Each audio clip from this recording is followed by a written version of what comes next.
Hey guys, tonight we're setting sail on one of the greatest adventures ever told. It's a story that has survived for nearly 3,000 years, a tale of courage, loyalty, sacrifice, heartbreak, and the relentless determination of one man who refused to give up, even when the gods themselves stood against him. This isn't simply a story about monsters hiding in dark caves or strange creatures waiting beyond the edge of the sea. It's a story about human endurance. It's about the choices we make when everything we've built is threatened. It's about pride, wisdom, hope, and the incredible power of never forgetting where you belong. Imagine fighting in a war for 10 long years. Imagine surviving countless battles that claimed the lives of kings and heroes alike. Then imagine finally believing it's over. Only to discover that the journey home will take another 10 years. Every island will test your courage. Every storm will threaten your life. Every victory will come with a painful cost. And every mistake, no matter how small, will echo across the years. At the center of this extraordinary adventure stands one man. A king. A warrior. A husband. A father. His name is Odysseus. History remembers him as one of the cleverest men who ever lived. While others trusted the strength of their swords, Odysseus trusted the strength of his mind. His greatest victories weren't won through brute force, but through patience, strategy, and an uncanny ability to see opportunities where everyone else saw defeat. That brilliance helped end the greatest war of the ancient world. It would also earn him enemies more powerful than any mortal could imagine. Far away, beyond the endless blue waters of the Aegean Sea, a small island waited quietly. Its rocky hills overlooked peaceful harbors. Olive trees swayed gently in the wind. Goats wandered narrow mountain paths. Fishermen launched their boats before sunrise, just as they always had. Life continued. Yet within the palace of Ithaca, time seemed frozen. A queen named Penelope awoke every morning wondering if this would finally be the day her husband returned. A young prince named Telemachus looked toward the sea searching for a father he barely remembered. Servants whispered. Visitors speculated. Neighbors offered sympathy. Most people believed the king of Ithaca had died years ago. But Penelope refused to believe it. Hope can survive far longer than certainty. Tonight, we begin the complete story of the Odyssey, one of the greatest adventures ever written. Our journey begins where another legendary story ends. Chapter 1. The last morning of Troy. The smoke could still be seen from miles away. It drifted into the morning sky like dark ghosts rising from the ruins below. The city of Troy, once considered impossible to conquer, had fallen. For 10 relentless years, the greatest warriors in Greece had surrounded its towering walls. Generation after generation had believed those walls could never be breached. Thousands had died trying. Then one idea changed everything. Not a stronger army. Not a larger fleet. Not a more powerful king. An idea. A massive wooden horse stood at the heart of that victory. To the people of Troy, it appeared to be a peace offering left behind by a defeated enemy. Inside its hollow body waited carefully chosen Greek warriors. Patient. Silent. Determined. When darkness covered the city and celebration filled the streets, those hidden soldiers emerged. The gates were opened from within. The waiting Greek army poured inside. Before dawn, the greatest city in Asia Minor had become a battlefield. By sunrise, the war was over. The cost, however, had been unimaginable. Homes burned. Temples collapsed. Entire families disappeared beneath the chaos of conquest. Victory often looked glorious in songs. Reality looked very different. Among the surviving Greek leaders walked a man who celebrated less than anyone else. King Odysseus of Ithaca. His armor bore countless scars from years of battle. Dust covered his cloak. Gray streaks had begun appearing in his once dark hair. The war had changed every man who fought it. Odysseus was no exception. As soldiers gathered treasure and divided spoils, he stood quietly overlooking the sea. His thoughts were already far away. He wasn't thinking about Troy. He wasn't thinking about victory. He wasn't thinking about glory. He was thinking about home. Chapter 2. The king who preferred thinking to fighting. Odysseus had never looked like the greatest warrior in Greece. That honor belonged to men whose strength became the subject of legends. Some could lift enormous stones. Others could defeat multiple opponents alone. Odysseus rarely impressed anyone during first impressions. His true strength appeared only when problems became impossible. When everyone else argued, he listened. When everyone else panicked, he observed. When everyone else reached for their swords, he searched for another solution. Those qualities made him different. Some admired him. Others distrusted him. Many underestimated him. That usually proved to be their greatest mistake. During the long years before Troy finally fell, Greek kings often disagreed. Arguments over strategy, pride, honor, and leadership nearly destroyed their alliance several times. Odysseus repeatedly found ways to hold the fragile coalition together. He negotiated when others threatened violence. He planned when others demanded immediate action. Most importantly, he understood patience. The wooden horse itself had been born from that patience.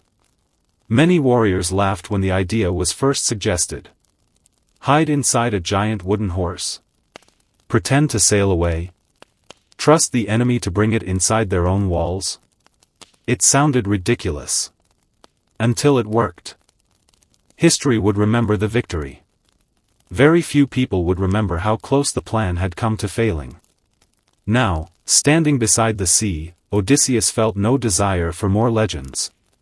He had spent 20 years away from everything he loved. 10 years gathering armies. 10 years fighting beneath the walls of Troy. 20 birthdays. 20 harvests. 20 winters. Gone. No amount of glory could return that lost time. Chapter 3. The island called Ithaca. Far across the sea lay a kingdom many powerful rulers barely noticed. Ithaca was small. Its mountains were steep. Its farmland was limited. It possessed no towering monuments. No enormous army. No endless wealth. Yet to Odysseus, no kingdom on earth could compare. Every rocky path held memories. Every olive grove reminded him of peaceful mornings. Every stretch of coastline carried stories from his childhood. Most importantly, his family waited there. Penelope had married a king. Almost immediately, she became the wife of a soldier. Shortly after giving birth to their only son, she watched her husband sail away toward a war everyone believed would last only a short time. Weeks became months. Months became years. Years became a decade. Then another. Letters never arrived. Messengers brought rumors instead. Some claimed Odysseus had become the greatest hero of the war. Others insisted he had already died. No one knew the truth. Yet Penelope continued ruling the kingdom with remarkable wisdom. She settled disputes. Managed the royal household. Protected the people. Raised Telemachus alone. She carried responsibilities once shared between husband and wife. Never once did she abandon hope. That hope became the strongest thing inside the palace. Even stronger than certainty. Meanwhile, Telemachus grew into a young man. He knew his father mostly through stories.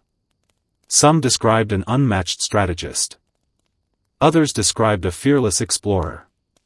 Old veterans remembered a kind king who treated even ordinary soldiers with respect. Telemachus listened to every story. Each one helped him imagine the father he barely remembered. He often climbed the cliffs overlooking the sea. Ships appeared almost every week. Each time, hope stirred. Each time, the arriving vessel belonged to someone else. Still, he kept watching. Neither father nor son realized destiny had already begun carrying them toward one another. But first, the sea demanded its price. The morning sun rose over the coastline of Troy as the Greek fleet prepared to depart. 12 sturdy black-hulled ships rocked gently against the waves, their sails fluttering in the cool sea breeze. Sailors hurried across the decks, securing ropes, loading fresh water, repairing shields, and making one final inspection before setting sail. For the first time in 10 years, no battle awaited them. No enemy army stood beyond the horizon. No walls remained to be conquered. The war was over. Every man aboard those ships carried the same dream. Home. Some imagined embracing wives they had not seen in a decade. Others pictured children who had grown from infants into young adults while they fought beneath Troy's towering walls. A few wondered whether anyone was still alive to welcome them back. War changed more than battlefields. It changed time itself. Odysseus slowly walked across the deck of his flagship, greeting every sailor by name. Unlike many kings, he knew the men who served beneath him. He remembered who had fought bravely, who had nearly died during the siege, and who still carried wounds hidden beneath their armor. His crew respected him because he had never asked them to face a danger he would not face himself. "Is everything ready?" he asked his oldest captain. The veteran nodded. "The men are eager to leave." Odysseus looked once more toward the ruins of Troy. The city had cost too many lives. Friends who had laughed beside campfires would never return home. Heroes whose names were once celebrated now rested beneath foreign soil. Victory had come at a terrible price. Quietly, he whispered a farewell, not to the city, but to the fallen. Then he raised his hand. "Raise the sails." Within moments, hundreds of oars dipped into the sea. The fleet began moving away from the shore. Cheers erupted from every ship as Troy slowly disappeared into the morning mist. Many believed they had left their troubles behind. None of them knew that fate had only just begun writing their story. For several days, the voyage was peaceful. The sea sparkled beneath clear blue skies. Gentle winds filled the sails, carrying the fleet steadily westward. Laughter returned to the ships. The sailors shared stories from the war, argued about who had been the bravest warrior, and dreamed aloud about the celebrations awaiting them in Greece. Even Odysseus allowed himself to smile. It had been many years since he had heard his men laugh without fear. At night, they gathered beneath the stars. The old navigator pointed toward familiar constellations. "We're heading home," he said confidently. The words filled every heart with hope. But the sea has a way of changing without warning. Several days later, dark land appeared on the horizon. One of the younger sailors climbed the mast. "Land ahead." As the ships drew closer, the coastline revealed a prosperous settlement. Smoke rose from cooking fires. Fishing boats floated peacefully in the harbor. Fields stretched across rolling hills. These were the lands of the Ciconies, allies of Troy during the Great War. Several captains gathered around Odysseus. "If we leave them alone," one warned, "they may rebuild their strength and seek revenge." Another added, "Our supplies are running low. We could replenish everything we need before continuing home." Odysseus remained silent. He studied the coastline carefully. His instincts urged caution. The war was over. He wanted no more fighting. Yet he also understood the practical needs of his men. Fresh food. Fresh water. Livestock. Repairs. Reluctantly, he gave the order to land. Before sunrise, the Greeks launched a swift attack. Years of experience made them nearly unstoppable. The defenders were overwhelmed before they could organize a proper resistance. By midday, the city belonged to the Greeks. Storehouses overflowed with grain.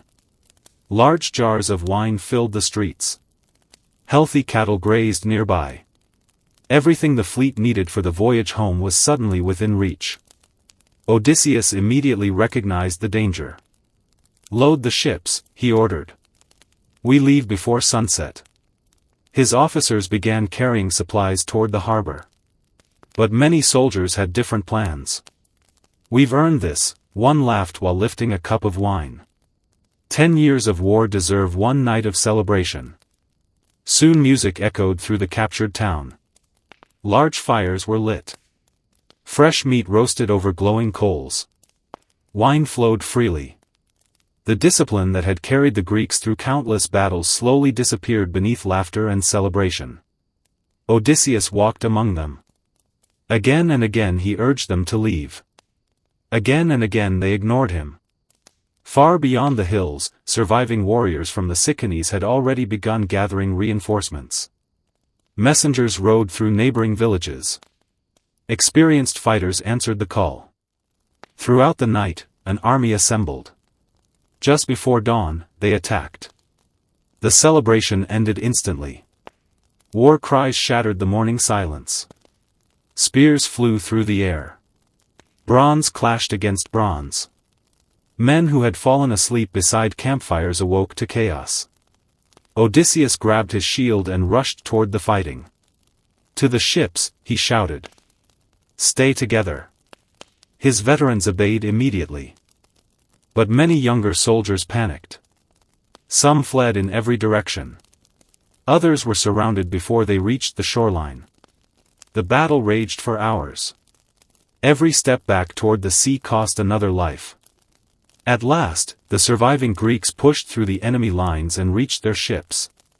The oars struck the water. The sails caught the wind. Slowly, the fleet escaped. No one celebrated this time. The decks were silent. Too many familiar faces were missing. Odysseus stood at the stern, watching the coastline disappear. He had won the battle. But victory felt painfully empty. He knew the truth that many young warriors had yet to learn. Sometimes the greatest enemy is not the army before you. It is believing the danger has already passed. As evening approached, the sky darkened. Heavy clouds gathered over the open sea. A cold wind swept across the waves. The experienced sailors exchanged nervous glances. Odysseus looked toward the horizon. Something was coming. Something far greater than another battle. The voyage home had only just begun. The wind grew stronger with every passing hour. What had begun as a gentle breeze soon became an angry force that tore across the sea. Dark clouds swallowed the afternoon sun, turning the bright blue sky into a ceiling of rolling black thunderheads. Waves crashed against the sides of the ships with increasing violence, lifting them high before dropping them into deep valleys of water. The cheerful conversations that had filled the fleet only hours earlier vanished. Every sailor knew this was no ordinary storm. Odysseus stood firmly at the helm of his flagship, gripping the wooden steering oar with both hands. Salt water sprayed across his face as lightning flashed above the sea. "Lower the sails," he shouted. The crew rushed into action. Several sailors climbed the masts despite the violent swaying of the ship. Others pulled desperately on heavy ropes while waves crashed over the deck, threatening to wash them into the sea. Thunder rolled across the heavens. Then came another flash of lightning. For a brief moment, the entire fleet was illuminated against the dark sky before disappearing once more into sheets of rain. The sea seemed alive. It twisted and roared as though some enormous creature had awakened beneath its surface. One towering wave struck the lead ship broadside, nearly turning it on its side. Men grabbed anything they could to avoid being thrown overboard. "Hold the line," Odysseus called. No one abandons his post. The storm raged through the night. Ships vanished behind walls of rain. Signal fires were extinguished. The fleet could no longer see one another. Each captain was left alone to battle the fury of the sea. Many whispered the same fearful thought. This was no natural storm. Somewhere above the clouds, Zeus, the ruler of the gods, had unleashed his power upon the ocean. Whether it was punishment for the sack of Troy or simply the unpredictable will of Olympus, no mortal could know. All they could do was survive. For 9 relentless days, the winds drove the fleet farther from the familiar waters of Greece. The stars disappeared. The coastline vanished. Even the most experienced navigators admitted they no longer knew where they were. Food grew scarce. Fresh water had to be carefully rationed. The men, already weakened by battle and exhaustion, struggled to keep hope alive. Each sunrise looked exactly like the one before it. An endless sea. An endless sky. No sign of home. Then, on the morning of the 10th day, one of the lookouts cried out from the mast. Land! Every head turned. Far ahead, rising gently from the sea, lay a peaceful green island. Unlike the rocky shores they had recently left behind, this place appeared almost untouched. Rolling meadows stretched inland. Fruit trees covered the hills. Clear streams shimmered beneath the morning sun. Birds circled peacefully overhead. After days of fighting the sea itself, the island looked like a gift from the gods. The exhausted sailors offered silent prayers of thanks. Perhaps their suffering was finally over. The ships anchored in a quiet bay where the water was calm enough to reflect the sky like polished glass. Several crew members hurried ashore to search for fresh water and food. Odysseus watched them carefully. Experience had taught him one important lesson. Not everything beautiful was safe. Still, the island seemed harmless. No soldiers guarded its beaches. No wild beasts prowled the forests. No signs of danger appeared anywhere. Instead, they encountered smiling people dressed in simple robes. The strangers welcomed the weary Greeks with warmth and kindness. There were no weapons. No threats. Only friendly faces. One elderly islander approached carrying a basket filled with strange golden fruit. "You have traveled far," he said gently. "You must be hungry." The sailors accepted the gift gratefully. The fruit looked unlike anything they had ever seen. Its sweet fragrance filled the air. One young sailor took a bite. His eyes widened. "It's wonderful," he said with a smile. Others quickly joined him. Within moments, several members of the crew were happily eating the mysterious fruit. At first, nothing seemed unusual. Then something changed. The men who had eaten stopped speaking about Ithaca. They no longer talked about their wives. Or their children. Or home. Instead, they sat peacefully beneath the trees, smiling quietly as though every worry they had ever carried had simply disappeared. One sailor laughed softly. "Why should we leave?" Another stretched comfortably across the grass. "This place has everything we need." A third looked toward the waiting ships with complete indifference. The first light of dawn revealed the island in remarkable detail. Towering cliffs rose from the sea like the walls of an ancient fortress. Thick forests covered the hills, while rich green valleys stretched inland. Wild goats wandered freely across the rocky slopes, completely unafraid of strangers. Farther inland, enormous flocks of sheep and goats grazed peacefully in open meadows. Yet something felt different. There were no roads. No villages. No smoke rising from cooking fires. No farmers tending the fields. No sound of children. The island seemed untouched by civilization. Odysseus stood at the bow of his ship, carefully studying the coastline. His years of travel had sharpened his instincts. Beautiful places were not always safe places. The fleet anchored beside a smaller neighboring island that offered fresh water and an abundance of wild goats. The exhausted sailors eagerly hunted throughout the day, grateful for their first proper meal in many days. As darkness fell, great fires were lit along the beach. The men roasted fresh meat and filled their cups with wine taken from Troy. For one peaceful evening, they almost forgot the hardships of the voyage. Across the narrow channel, however, the mysterious mainland remained silent. Its hills disappeared beneath the darkness. Not a single light appeared. Not one voice echoed across the valley. It was as though the island itself were holding its breath. The next morning, curiosity overcame caution. Odysseus selected 12 of his bravest companions. "We'll investigate," he announced. The rest of you remain with the ships until we return." Several veterans exchanged uneasy glances. One sailor quietly asked, "Should we really go looking for trouble?" Odysseus smiled slightly. "We're not looking for trouble. We're looking for answers." Before leaving, he carried aboard a large wineskin filled with an exceptionally rich wine. It had been given to him years earlier by a grateful priest whose life he had spared during the fall of Troy. The wine was unlike anything most men had ever tasted. It was so powerful that even a small cup had to be mixed with water before drinking. Odysseus brought it for one simple reason. A valuable gift often opened doors.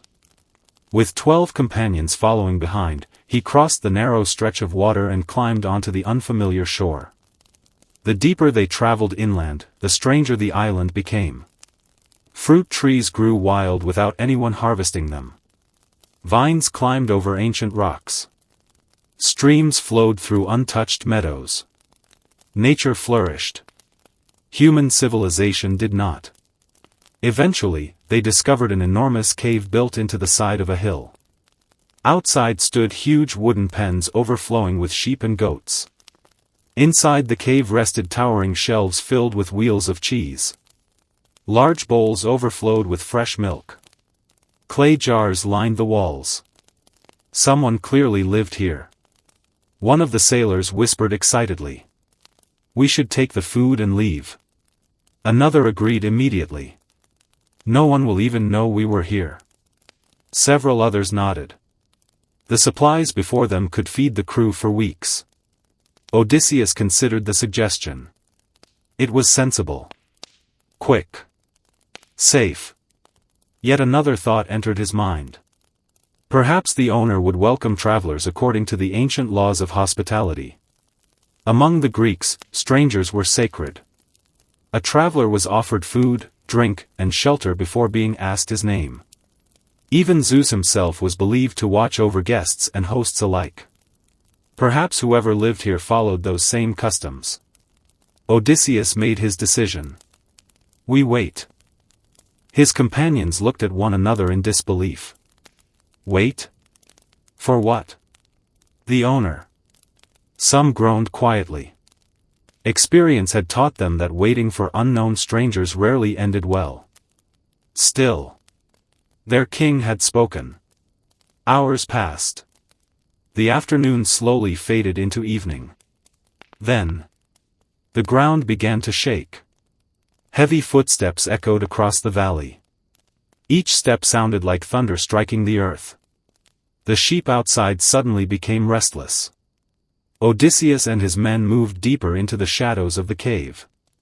The footsteps grew louder. Then a gigantic figure appeared in the entrance. The men froze. Standing before them was a creature unlike anything they had ever imagined. He was taller than the tallest tree nearby. His shoulders were as broad as a city gate. His arms looked capable of uprooting entire oak trees. Most terrifying of all. In the center of his forehead was a single enormous eye. The creature drove his flock into the cave before reaching down and lifting an immense slab of stone. With astonishing ease, he rolled it across the entrance. The sound echoed like an earthquake. The exit disappeared. The Greeks were trapped. Only then did the giant notice them. His single eye narrowed. His voice rumbled through the cave. "Who are you?" Even standing before such a monster, Odysseus kept his composure. "We are travelers returning from the war at Troy," he answered respectfully. "Our ships were driven here by the sea. We ask only for the kindness that every traveler hopes to receive." The giant stared at them for several moments. Then, he laughed. The sound shook dust from the ceiling. "You speak of kindness. You speak of laws. I obey neither. I fear no man. I honor no customs. And I certainly do not answer to your gods." Only then did Odysseus understand. This creature knew nothing of civilization. Nothing of hospitality. Nothing of mercy. The giant stepped forward. Without warning, he reached down and seized 2 sailors as easily as a child might pick up dolls. The terrified men screamed. Their companions rushed forward instinctively. Odysseus raised his hand. No. He already knew. Swords would accomplish nothing. The giant was simply too large. Too strong. With horrifying ease, the Cyclops hurled the 2 helpless sailors against the stone floor. The cave fell silent. The surviving Greeks stared in horror. No battle. No siege. Not even the war at Troy had prepared them for such terrifying brutality. The monster calmly dragged away the bodies before settling beside his flock as though nothing unusual had happened. Night covered the island. The Greeks remained trapped inside the cave. No one spoke. No one slept. Only one question filled every mind. How could any man possibly escape a monster strong enough to move a mountain of stone with his bare hands? Odysseus stared into the darkness. His sword rested at his side. For a brief moment, the temptation crossed his mind. Kill the giant while he slept. End the nightmare. But reason quickly overcame anger. If the Cyclops died, who would move the enormous stone sealing the entrance? The monster's death would become their own. No. Strength would not save them. Not this time. Only intelligence could. Odysseus slowly looked around the cave. Somewhere inside these shadows, there had to be an answer. And he intended to find it. Morning arrived without mercy. The first rays of sunlight slipped through the narrow opening above the cave, illuminating the dreadful scene before Odysseus and his companions. The smell of damp stone mixed with fresh milk, sheep's wool, and the lingering reminder of the horror they had witnessed the night before. No one had slept. Every man sat in silence, waiting for whatever came next. The enormous Cyclops stirred from his sleep. He stretched his massive arms, yawned as though he had enjoyed a peaceful night, and walked toward the flock gathered inside the cave. For a brief moment, hope flickered among the Greeks. Perhaps he would simply let them leave. Instead, the giant reached down with terrifying calm. He seized 2 more sailors. The frightened men barely had time to cry out before the Cyclops carried them away. The remaining Greeks lowered their heads, unable to watch. The monster showed neither anger nor pleasure. To him, they were nothing more than food. After satisfying his hunger, he lifted the enormous stone blocking the entrance. Bright sunlight flooded into the cave. The Greeks instinctively moved forward. Freedom was only a few steps away. Then the Cyclops rolled the stone back into place after leading his flock outside. The entrance disappeared once again. The opportunity was gone. Silence returned. Several sailors collapsed in despair. "We're finished," one whispered. "We'll all die here." Another struck the cave wall with his fist. "Our swords are useless. Our shields are useless. What hope do we have?" Odysseus said nothing. He slowly walked through the cave, examining everything around him. Every object. Every shadow. Every possibility. His mind worked tirelessly. A warrior searched for an enemy's weakness. A king searched for a solution. Near the back of the cave, something caught his attention. Resting against the wall lay a massive trunk cut from a young olive tree. The Cyclops had shaped one end into a rough walking staff but had not yet finished the work. It was nearly as thick as a ship's mast. Odysseus placed his hand upon the smooth wood. An idea began to form. He called the remaining men together. Quietly, so no sound would carry beyond the cave, he explained his plan. Some stared at him in disbelief. "You cannot be serious. If we fail..." Odysseus nodded.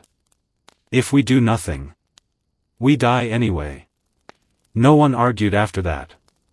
Using bronze axes and knives, the Greeks carefully cut away a long section from the giant's staff.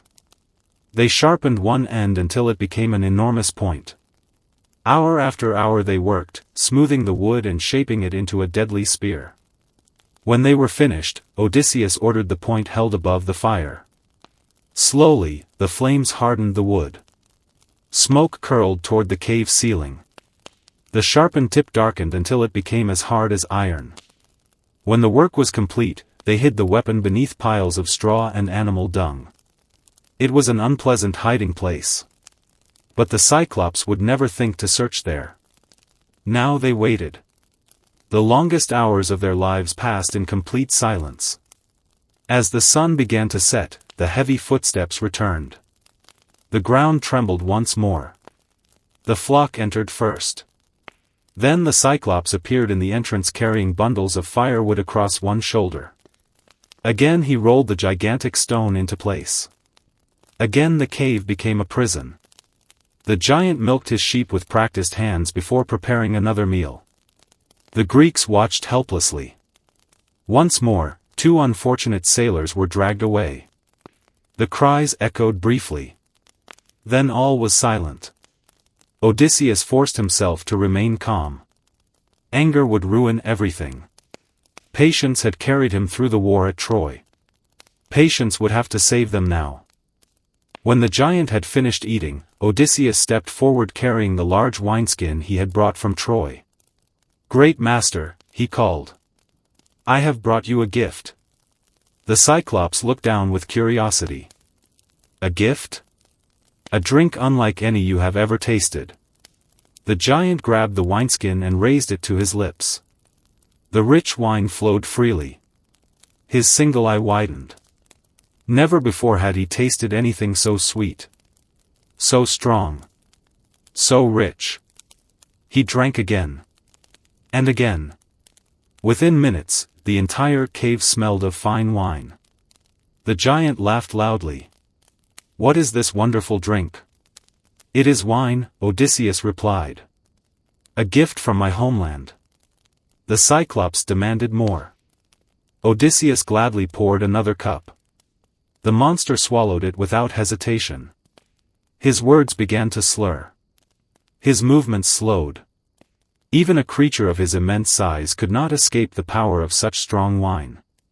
At last, smiling foolishly, the Cyclops looked toward his guest. "You have pleased me, little man. Tell me your name, so I may reward you." The Greeks held their breath. Odysseus smiled. "My name is Nobody." The giant blinked slowly. "Nobody?" "Yes." The Cyclops laughed again. "Very well. Nobody shall be the last one I eat." It was a terrible promise. Yet exactly the answer Odysseus had hoped for. Moments later, the giant collapsed onto the cave floor.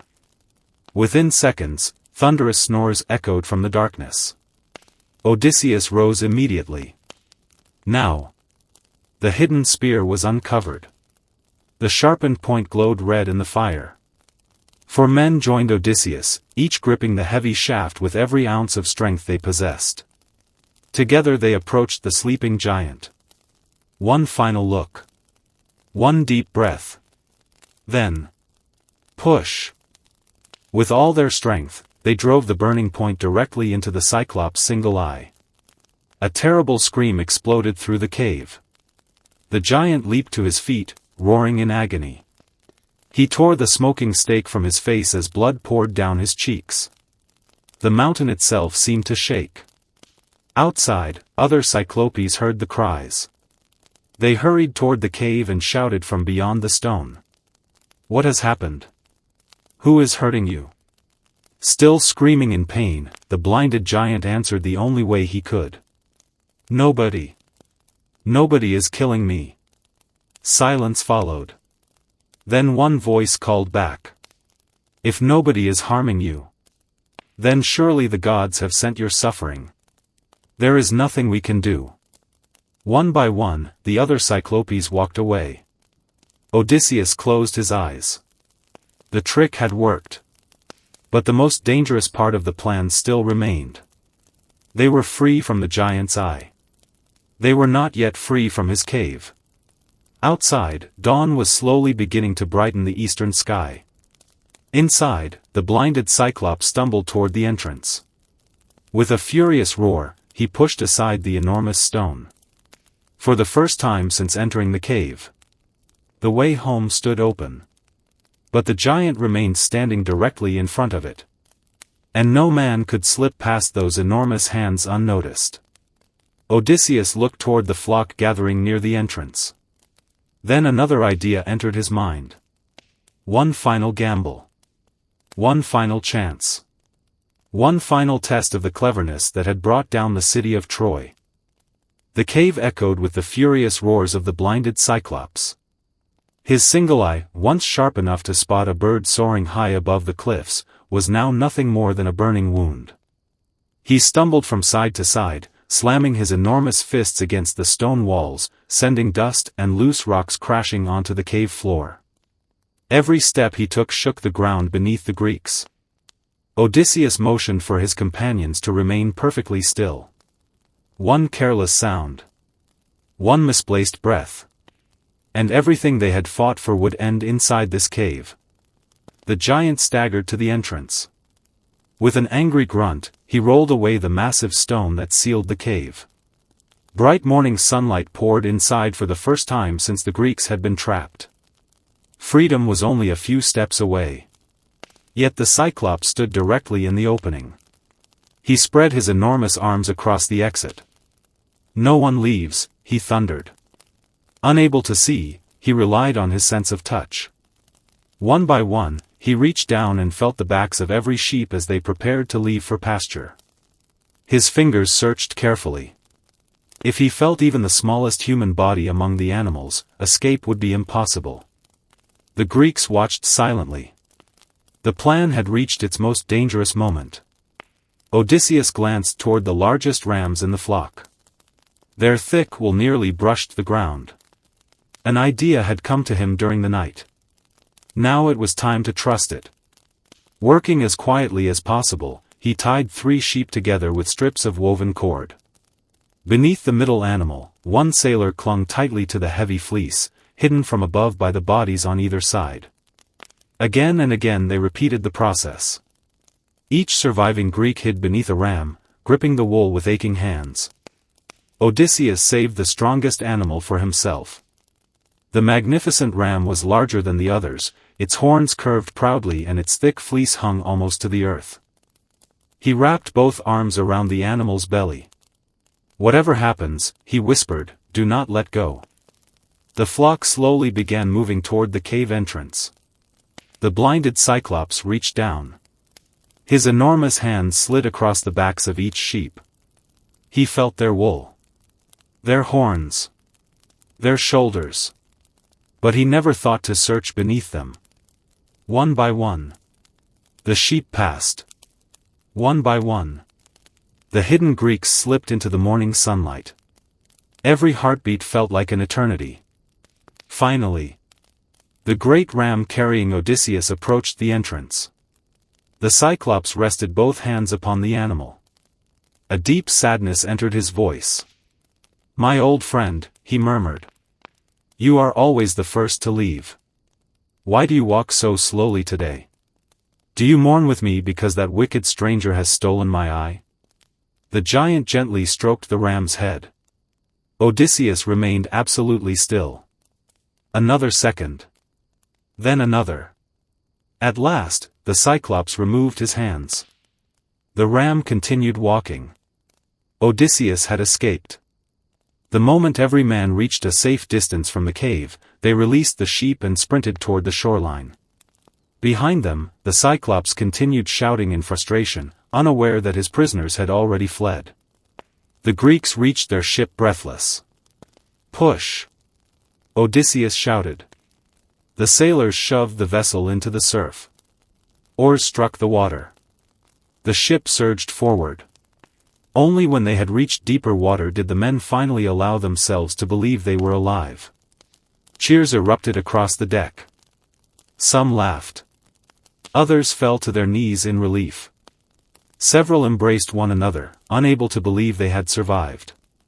The island slowly drifted farther away. It should have ended there. It should have been a perfect escape.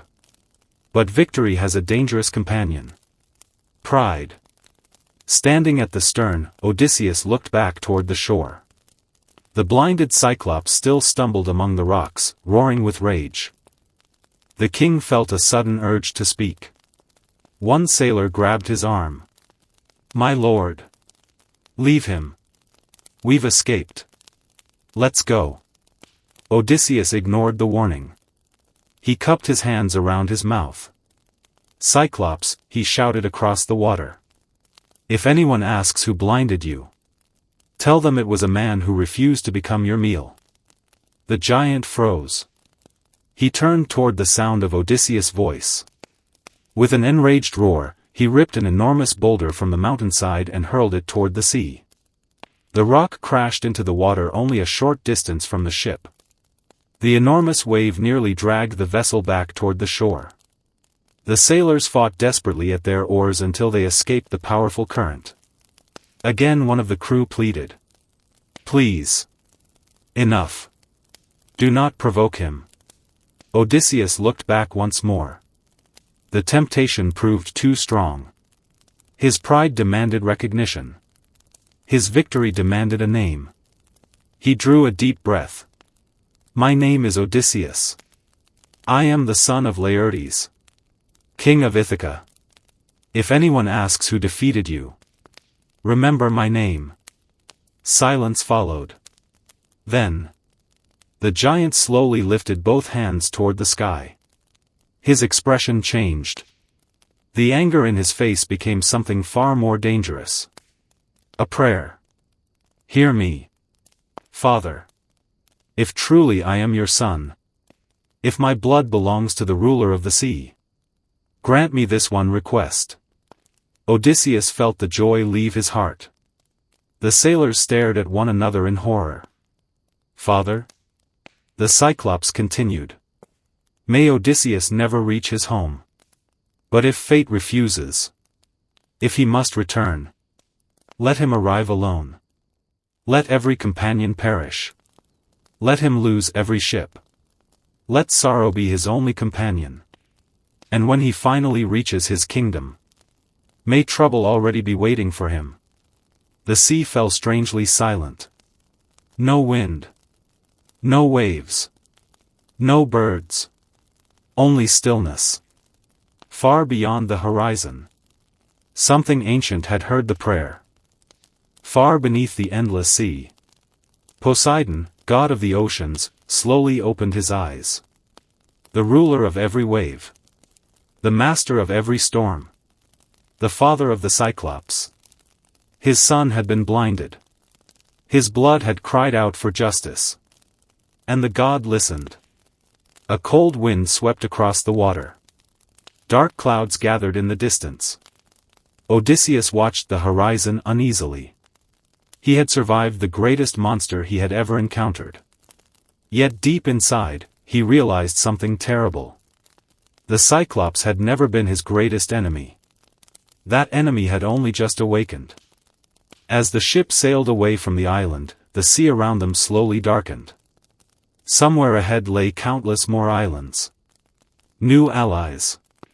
New enemies. Magic. Monsters. Temptations. And trials unlike anything they had yet imagined. The long voyage home had entered a new chapter. For now, the Greeks celebrated their escape. They laughed. They thanked the gods. They believed the worst was finally behind them. Only Odysseus remained silent. He continued staring at the sea. Because somewhere beneath those endless waves, Poseidon was waiting. For several days after escaping the island of the Cyclops, the sea remained strangely calm. The waves rolled gently beneath the ships, and a cool breeze carried the single surviving fleet farther west. The sailors welcomed the peaceful weather, but no one truly relaxed. The memory of the Cyclops still haunted them.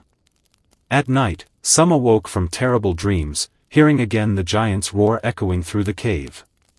Others sat silently beneath the stars, wondering whether they would ever see Greece again. Only Odysseus remained awake longer than the rest. Again and again, his thoughts returned to the words spoken by the blinded giant. "Father, hear my prayer." If the Cyclops had spoken the truth. If Poseidon truly was his father. Then the ruler of the seas had become Odysseus' enemy. It was a terrifying thought. A mortal could defeat another man. He could even outwit a monster.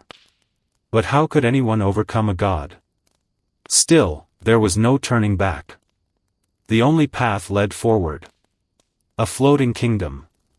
On the 12th morning after leaving the island of the Cyclops, a strange land appeared upon the horizon. Unlike every island they had visited before, this one looked almost magical. Steep bronze cliffs surrounded it like the walls of an enormous fortress. Bright palaces shimmered beneath the sunlight. The air itself seemed unusually peaceful. As the ships entered the harbor, the sailors noticed something extraordinary. Not even the smallest breeze stirred the trees. The sea inside the harbor was perfectly still, reflecting the sky like polished glass. "It's beautiful," one sailor whispered. "And strangely quiet," another replied. Odysseus nodded. "This place belongs to someone powerful." Before long, welcoming servants approached the harbor. Unlike the Cyclops, these strangers greeted the Greeks with smiles. Food was offered. Fresh water was brought to the ships. No weapons were drawn. No threats were spoken. The exhausted crew accepted the kindness with grateful hearts. Soon they were escorted to a magnificent palace unlike anything they had seen since leaving Troy. There they met the ruler of the island. His name was Aeolus. The keeper of the winds. The master of the four winds. Aeolus welcomed Odysseus as an honored guest. "I have heard stories of Troy," the ruler said with a smile. "And I have heard of the king whose cleverness brought that great city to its knees." Odysseus bowed respectfully. "The stories often sound greater than the truth." Aeolus laughed. "A wise man rarely boasts." For nearly a month, the Greeks remained upon the island. It was the first real peace they had enjoyed in many years. The sailors repaired damaged ships. Broken shields were replaced. Torn sails were mended. Fresh food filled empty storage jars. Every evening, Odysseus and Aeolus spoke long into the night. They discussed distant kingdoms. The Great War. The gods. The mysteries of the sea. The ruler of the winds listened with fascination as Odysseus described the wooden horse, the fall of Troy, and the terrible encounter with the Cyclops. When the time finally came to leave, Aeolus prepared one final gift. It was unlike any treasure made of gold or silver. His servants carried forward an enormous leather bag, tightly bound with a shining cord of silver. The strange sack seemed almost alive. It twisted slightly, as though something inside struggled to escape. The sailors exchanged nervous glances. Odysseus stepped closer. "What is it?" Aeolus smiled. "The winds." Odysseus frowned. "The winds?" "The fierce north wind. The bitter east wind. The violent south wind. The wild western gales. I have gathered every dangerous wind into this single bag. Only one gentle breeze remained free. The mild west wind will carry your ship safely home." The ruler looked directly into Odysseus' eyes. "There is only one condition. Do not, under any circumstances, open the bag." Odysseus accepted the gift with gratitude. "I give you my word." Home at last. Almost. The fleet departed the island beneath clear skies. Exactly as Aeolus had promised, a steady wind filled their sails.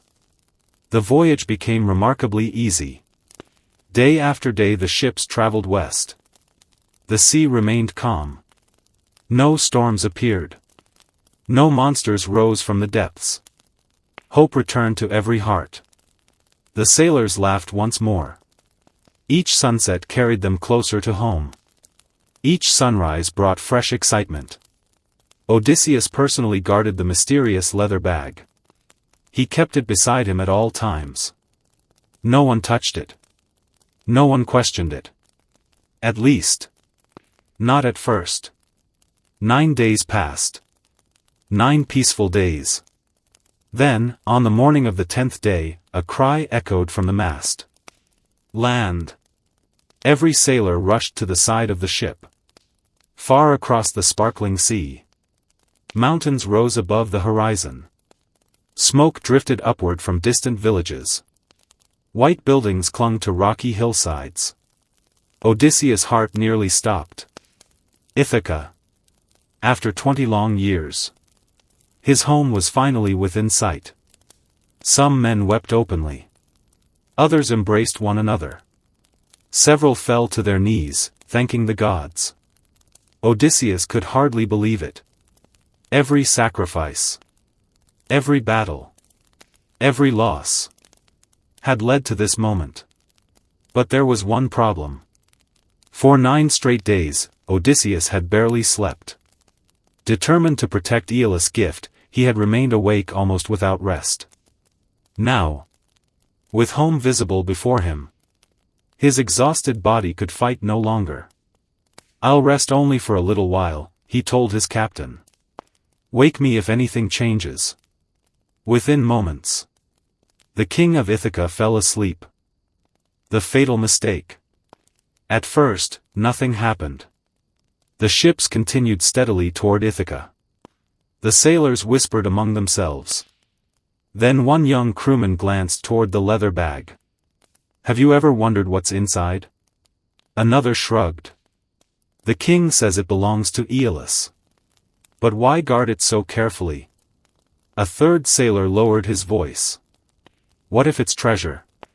The others looked at him. Treasure? Gold. Silver. Jewels. Perhaps Aeolus rewarded only Odysseus. The idea spread through the crew like fire through dry grass. Soon everyone was whispering. Why should only the king receive riches? We fought beside him. We suffered beside him. We deserve our share. One older sailor hesitated. Aeolus warned him not to open it. Another laughed. Kings always have secrets. Let's discover this one. Slowly. Carefully. One sailor reached toward the silver cord. He glanced at the sleeping Odysseus. The king never moved. Another sailor nodded. Just a little. The knot came loose. For one heartbeat. Nothing happened. Then the world exploded. A deafening roar burst from the leather bag. The imprisoned winds erupted into the sky all at once. The sea instantly transformed. Towering waves rose like mountains. Hurricane-force wind struck the fleet from every direction. Ships spun wildly across the water. Masts bent until they nearly snapped. Sails tore apart. Men were thrown across the decks. Odysseus awoke to complete chaos. "What have you done?" His voice disappeared beneath the screaming wind. The sailors stared in horror as the coastline of Ithaca slowly vanished into the storm. The island they had almost reached disappeared beyond walls of rain. Hour after hour the terrible winds drove the fleet farther away.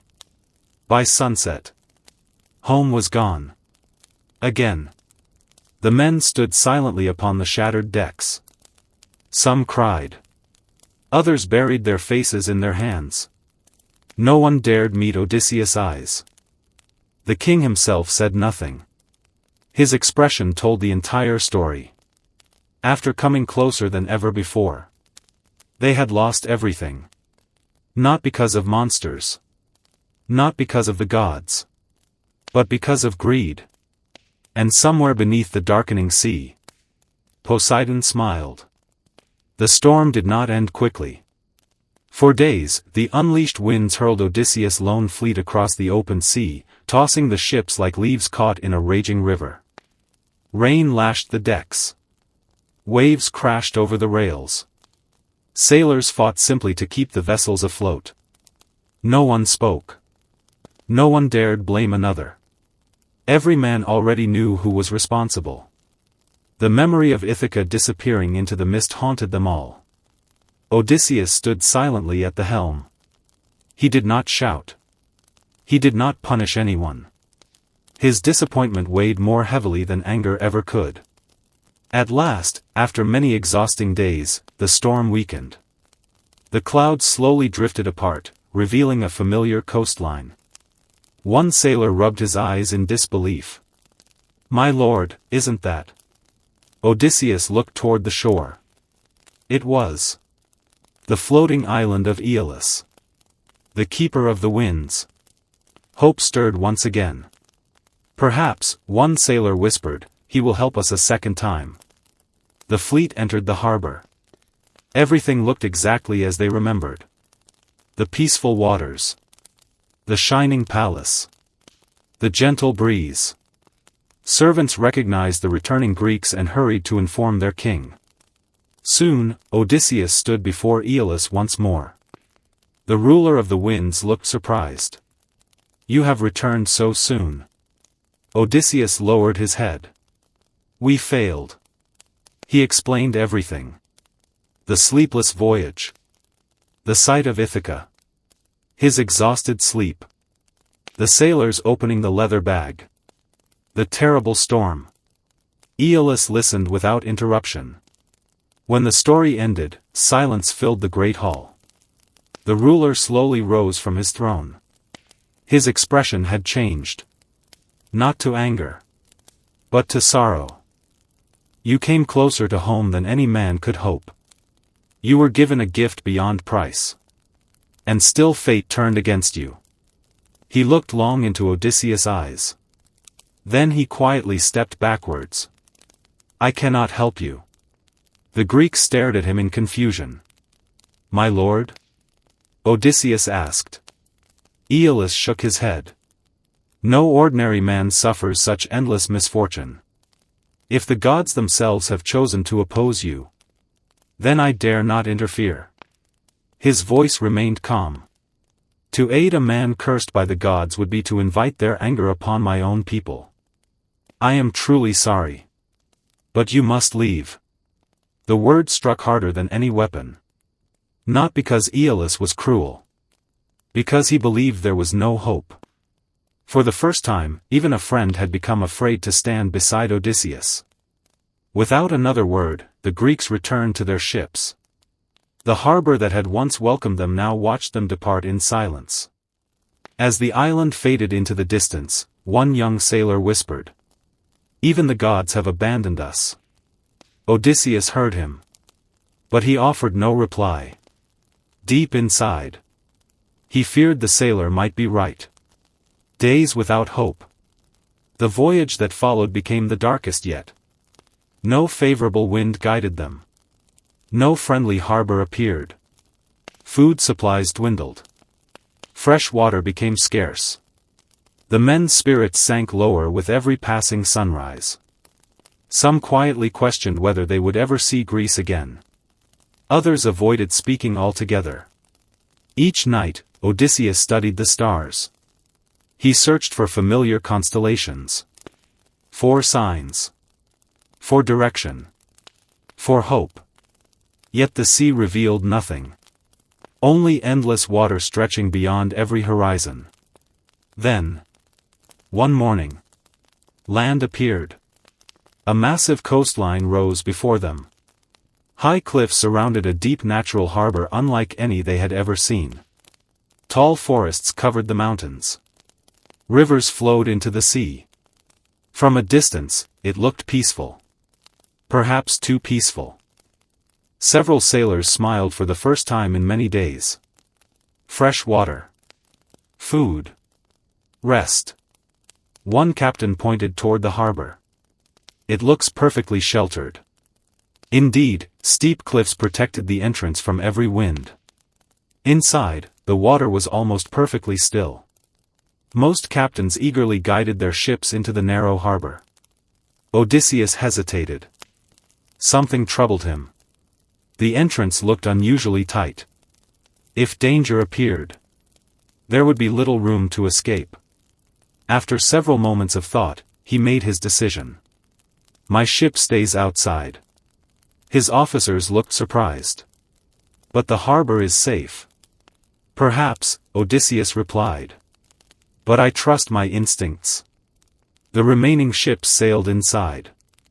Odysseus anchored just beyond the entrance, where open water remained within easy reach. It would prove to be the decision that saved his life. A strange welcome. To learn more about the island, Odysseus sent 3 trusted men inland. Find whoever rules this land, he instructed. If they are friendly, we'll enter peacefully. The scouts followed a broad path leading away from the harbor. Before long, they discovered an enormous stone road climbing toward a magnificent palace. Outside, they encountered a young woman drawing water from a spring. She smiled politely. My father rules this land. She pointed toward the palace. The king and queen will receive you. Encouraged, the scouts continued onward. The palace doors stood open. Inside sat a woman of astonishing size. At first, the Greeks believed she was merely unusually tall. Then she stood. She was a giant. Her footsteps shook the floor. Without warning, she called for her husband. The king appeared. He was even larger. The moment his eyes fell upon the strangers, his expression changed. Not curiosity. Not welcome. Hunger. The giant lunged forward. One of the scouts disappeared instantly within his enormous hand. The remaining 2 fled in terror. Behind them echoed the terrible roar of the king. The alarm spread across the valley. From every hill. From every cave. From every forest. More giants emerged. Hundreds of them. Each towering above ordinary men. Each carrying rocks larger than wagons. The 2 surviving scouts raced toward the harbor. Run! They're coming! Their cries reached the ships only moments before disaster struck. The giants climbed the surrounding cliffs with astonishing speed. Then they began tearing huge boulders from the mountainside. The first stone crashed into a Greek ship. Wood exploded into splinters.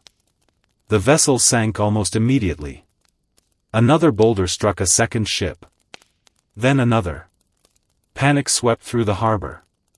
The trapped sailors struggled to raise their sails. But the narrow entrance left almost no room to maneuver. Ships collided with one another. Oars snapped. Men screamed. From the cliffs above, the giants continued their relentless assault. Those who reached the shore faced an even worse fate. The enormous creatures seized fleeing sailors with their bare hands. To them, the Greeks were no different from fish caught in a net. Odysseus watched the horror unfold from outside the harbor. He understood immediately. There was no victory to be won.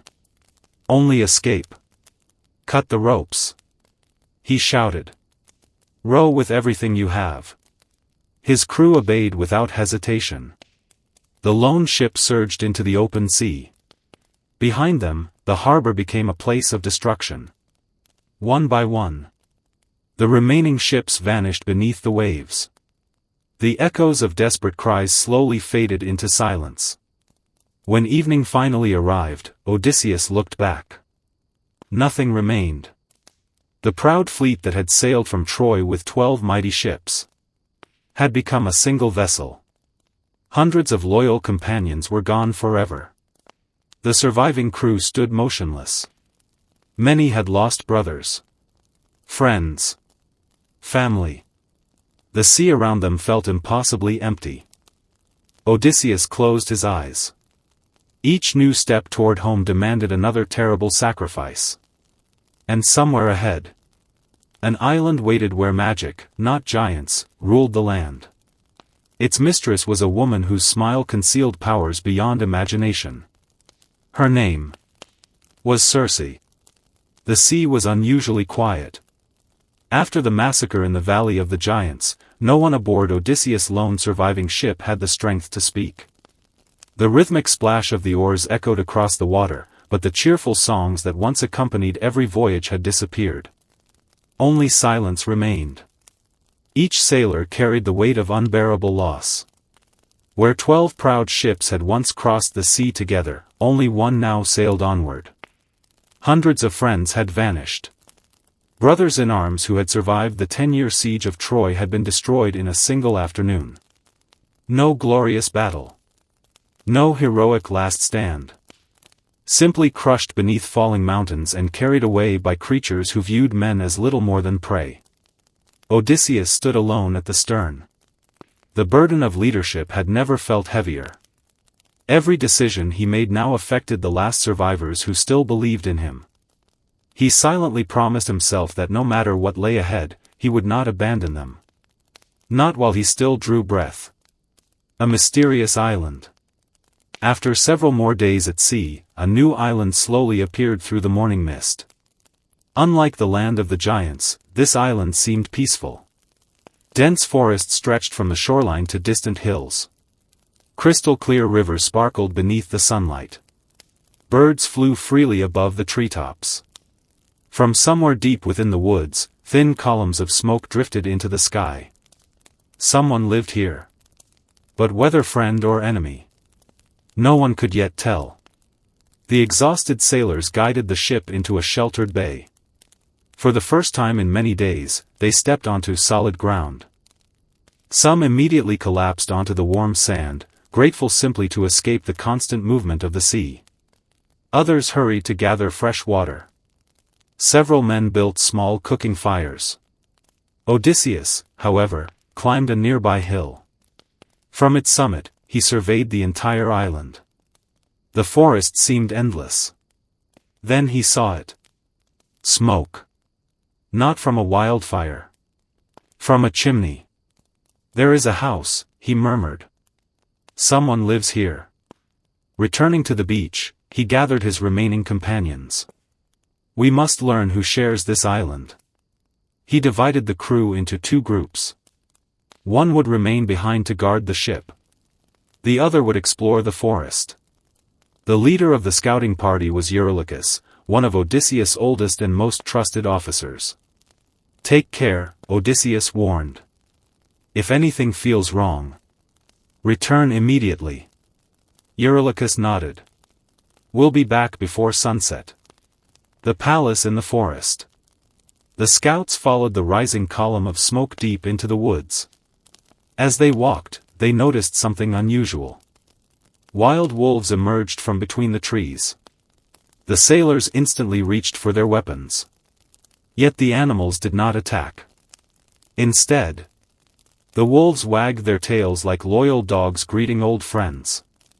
Moments later, several magnificent lions appeared. Again, the Greeks prepared for battle. Again, the beasts merely watched them with calm, almost human eyes. "This place isn't natural," one sailor whispered. Eurylochus agreed. "Stay alert." Soon the forest opened into a wide clearing. Standing at its center was a magnificent stone palace unlike anything they had expected to find on such a remote island. Golden columns gleamed in the afternoon sun. Vines covered the outer walls. Beautiful songs drifted through the open windows. Someone inside possessed a voice unlike any they had ever heard. It was gentle, comforting, almost hypnotic. One by one, the sailors felt themselves drawn toward the entrance. Only Eurylochus hesitated. Something deep inside warned him to remain outside. "I'll wait here," he said quietly. The others laughed. Afraid of one woman? Eurylochus ignored the teasing. His instincts had saved his life more than once. He trusted them. The remaining sailors approached the palace. The great doors slowly opened. Standing before them was one of the most beautiful women they had ever seen. She smiled warmly. "You must be weary travelers. Please, come inside." Her kindness immediately eased their fears. She introduced herself simply. "My name is Circe. I have more than enough food for honored guests." The hungry sailors accepted without hesitation. Inside the palace stood a magnificent table overflowing with fresh bread, roasted meat, honey, cheese, ripe fruit, and sweet wine. The delicious aroma filled the room. After weeks of hardship, the feast seemed almost unbelievable. Circe served each man personally. She spoke with kindness. She laughed at their stories. The sailors quickly forgot every warning they had ever received about strangers. Outside, Eurylochus remained uneasy. The songs had stopped. An unnatural silence settled over the palace. He slowly stepped toward one of the windows. What he saw froze the blood in his veins. Circe calmly lifted a slender golden wand. She touched the nearest sailor. Instantly, his body began to change. His hands became hooves. His face stretched into a snout. His cries turned into terrified squeals. Another sailor suffered the same fate. Then another. Within moments, every Greek inside the palace had been transformed into pigs. Not ordinary animals. Their human minds remained trapped inside their new bodies. They recognized one another. They remembered who they were. But they could no longer speak. Circe smiled as though nothing unusual had happened. She opened a wooden gate and gently herded them into a nearby pen. Then she tossed them acorns. The mighty veterans who had survived the siege of Troy were now prisoners inside a pigsty. Eurylochus stumbled backwards in horror. For several heartbeats, he could not move. Then instinct finally returned. He turned and ran. Branches whipped across his face as he raced through the forest. He did not stop. He did not look back. Only one thought filled his mind. He had to reach Odysseus. A warning no one wanted to hear. The sun was beginning to set when Eurylochus burst onto the beach. The sailors guarding the ship immediately rushed toward him. What happened? Where are the others? He struggled to catch his breath. His face had turned pale. They're gone. Odysseus stepped forward. What do you mean, gone? There was a woman. A palace. Magic. He described everything. The welcoming feast. The golden wand. The impossible transformation. Several sailors stared at him in disbelief. You expect us to believe that? I saw it with my own eyes. They're alive. But not as men. Silence settled over the beach. At last, Odysseus reached for his sword. I'm bringing them back. Eurylochus grabbed his arm. No. You cannot fight this. She isn't human. She'll do the same to you. Odysseus looked toward the dark forest. They followed my orders. I will not abandon them. Without another word, he fastened his sword to his belt and began walking toward the trees. The remaining sailors watched in silence. Some prayed. Others feared they had just seen their king for the last time. Ahead, hidden somewhere within the ancient forest, waited a woman whose magic had defeated every traveler who had crossed her path. But Circe had never met a man quite like Odysseus. And before the next sunrise, the fate of every surviving sailor would depend upon a meeting that even the gods had been waiting to see. The forest grew darker with every step. Towering trees blocked out the fading sunlight, casting long shadows across the narrow path ahead. The air was strangely still. Even the birds had fallen silent, as though the island itself were watching the king of Ithaca approach. Odysseus walked alone. His bronze sword rested at his side. His shield hung across his back. Yet he knew neither weapon would be enough against the power that had transformed hardened warriors into helpless animals. Still, turning back was never an option. Those men had followed him through storms, battles, and endless years of war. Now it was his turn to risk everything for them. As he continued deeper into the forest, a sudden voice broke the silence. Odysseus. The king stopped immediately. No one stood on the path. His hand instinctively moved toward his sword. Again the voice called his name. This time it sounded closer.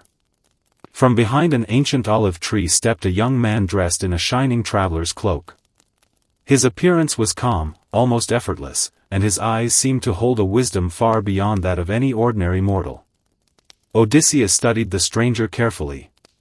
"You know who I am." The young man smiled. "I know far more than your name." For a brief moment the air shimmered around him. Odysseus understood. This was no ordinary traveler. This was Hermes, messenger of the gods. The immortal who carried the will of Olympus across the heavens. Odysseus lowered his head respectfully. "My lord." Hermes stepped forward. "You are walking toward great danger." "I know. Circe has defeated stronger men than those who sailed with you. I still must go." Hermes' smile widened. "That answer is exactly why I came." The god reached into the folds of his cloak and removed a small plant unlike anything Odysseus had ever seen. Its root was black as midnight. Its delicate flower shone with brilliant white petals. The strange herb seemed to glow softly in the fading light. Hermes placed it into Odysseus' hand. "This plant is called moly. No ordinary human could ever pull it from the earth. It is a gift from the gods." Odysseus examined it carefully. "What does it do?" "It protects you. When Circe gives you food, eat it. When she raises her wand, do not fear. Her magic will fail." Hermes' expression became serious. "The moment she realizes her spell has no power over you, draw your sword." Odysseus looked surprised. "You want me to kill her?" "No." Hermes shook his head. "Force her to swear an oath. Only then will she free your companions." The messenger of the gods stepped backwards. "Our paths cross only for a moment. But remember this. Strength alone has never been your greatest gift. Trust your mind." As suddenly as he had appeared, Hermes vanished. The forest became silent once again. Odysseus tightened his grip around the magical herb. Then he continued walking toward the palace. The palace of Circe. Golden light spilled from the palace windows as evening settled over the island. Circe stood waiting in the doorway, almost as though she had expected her visitor. She smiled warmly. "Another traveler. You must be hungry." Odysseus returned the smile. "I have traveled far." "Then come inside."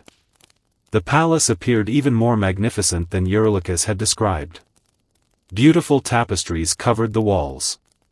Golden lamps illuminated the great hall. Music drifted softly through the air, though no musicians could be seen. Everything felt peaceful. Everything felt safe. It was an illusion. Circe served fresh bread, roasted meat, sweet wine, and honey. Hidden within the meal was the same powerful enchantment that had transformed Odysseus' companions. Without hesitation, Odysseus ate. Circe watched carefully. Then she lifted her golden wand. With quiet confidence she touched his shoulder. "Forget your old life. Become as harmless as the beasts you keep." Nothing happened. Odysseus remained exactly as he was. The smile disappeared from Circe's face. She frowned.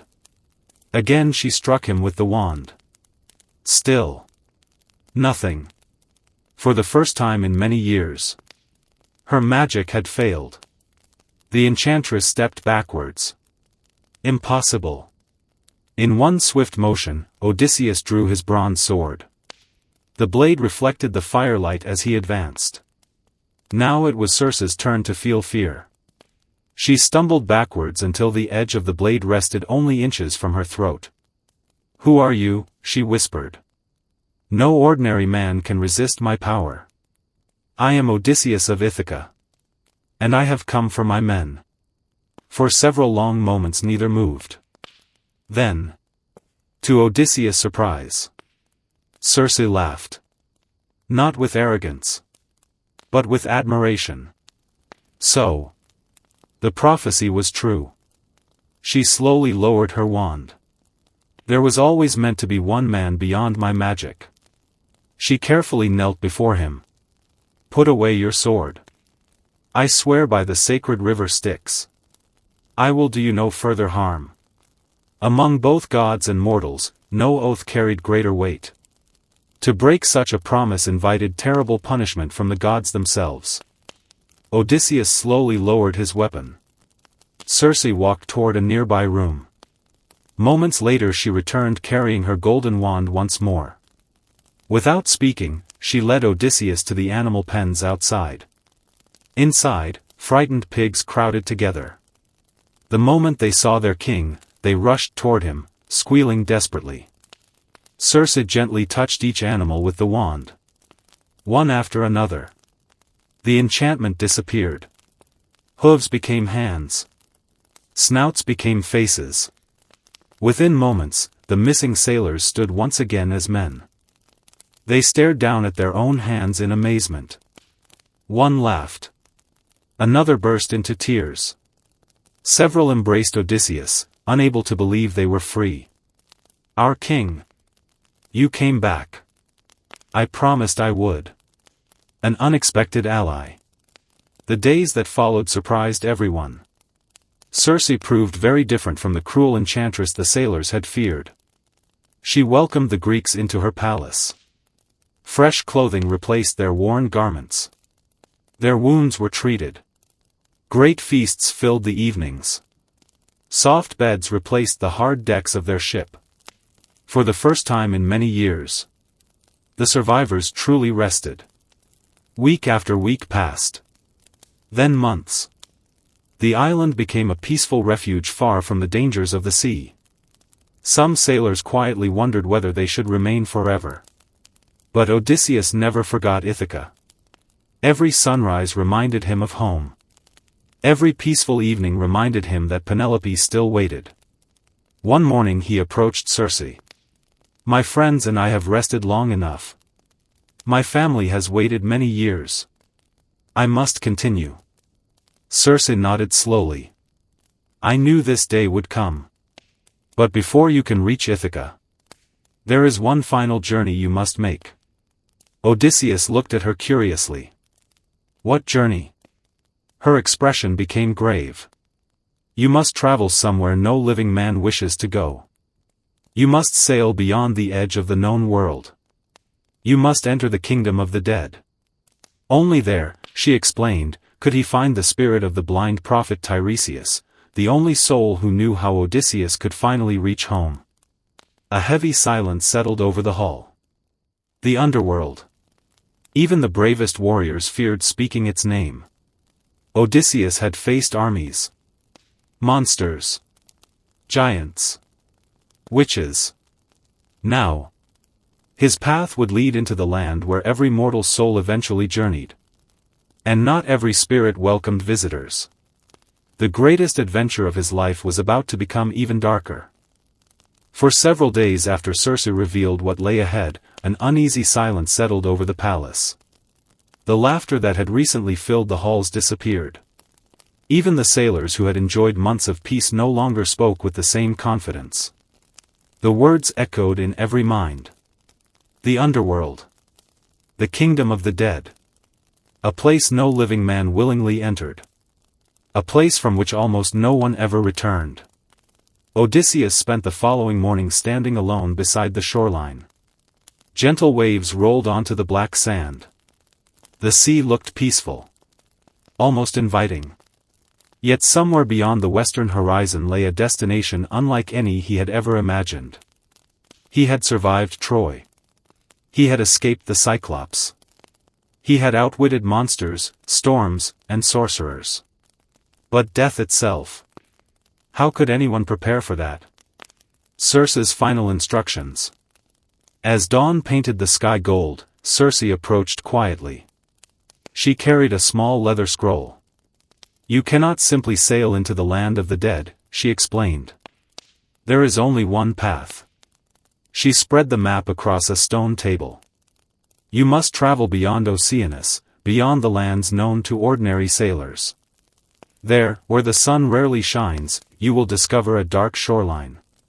A river flows through that place. The rivers of the underworld.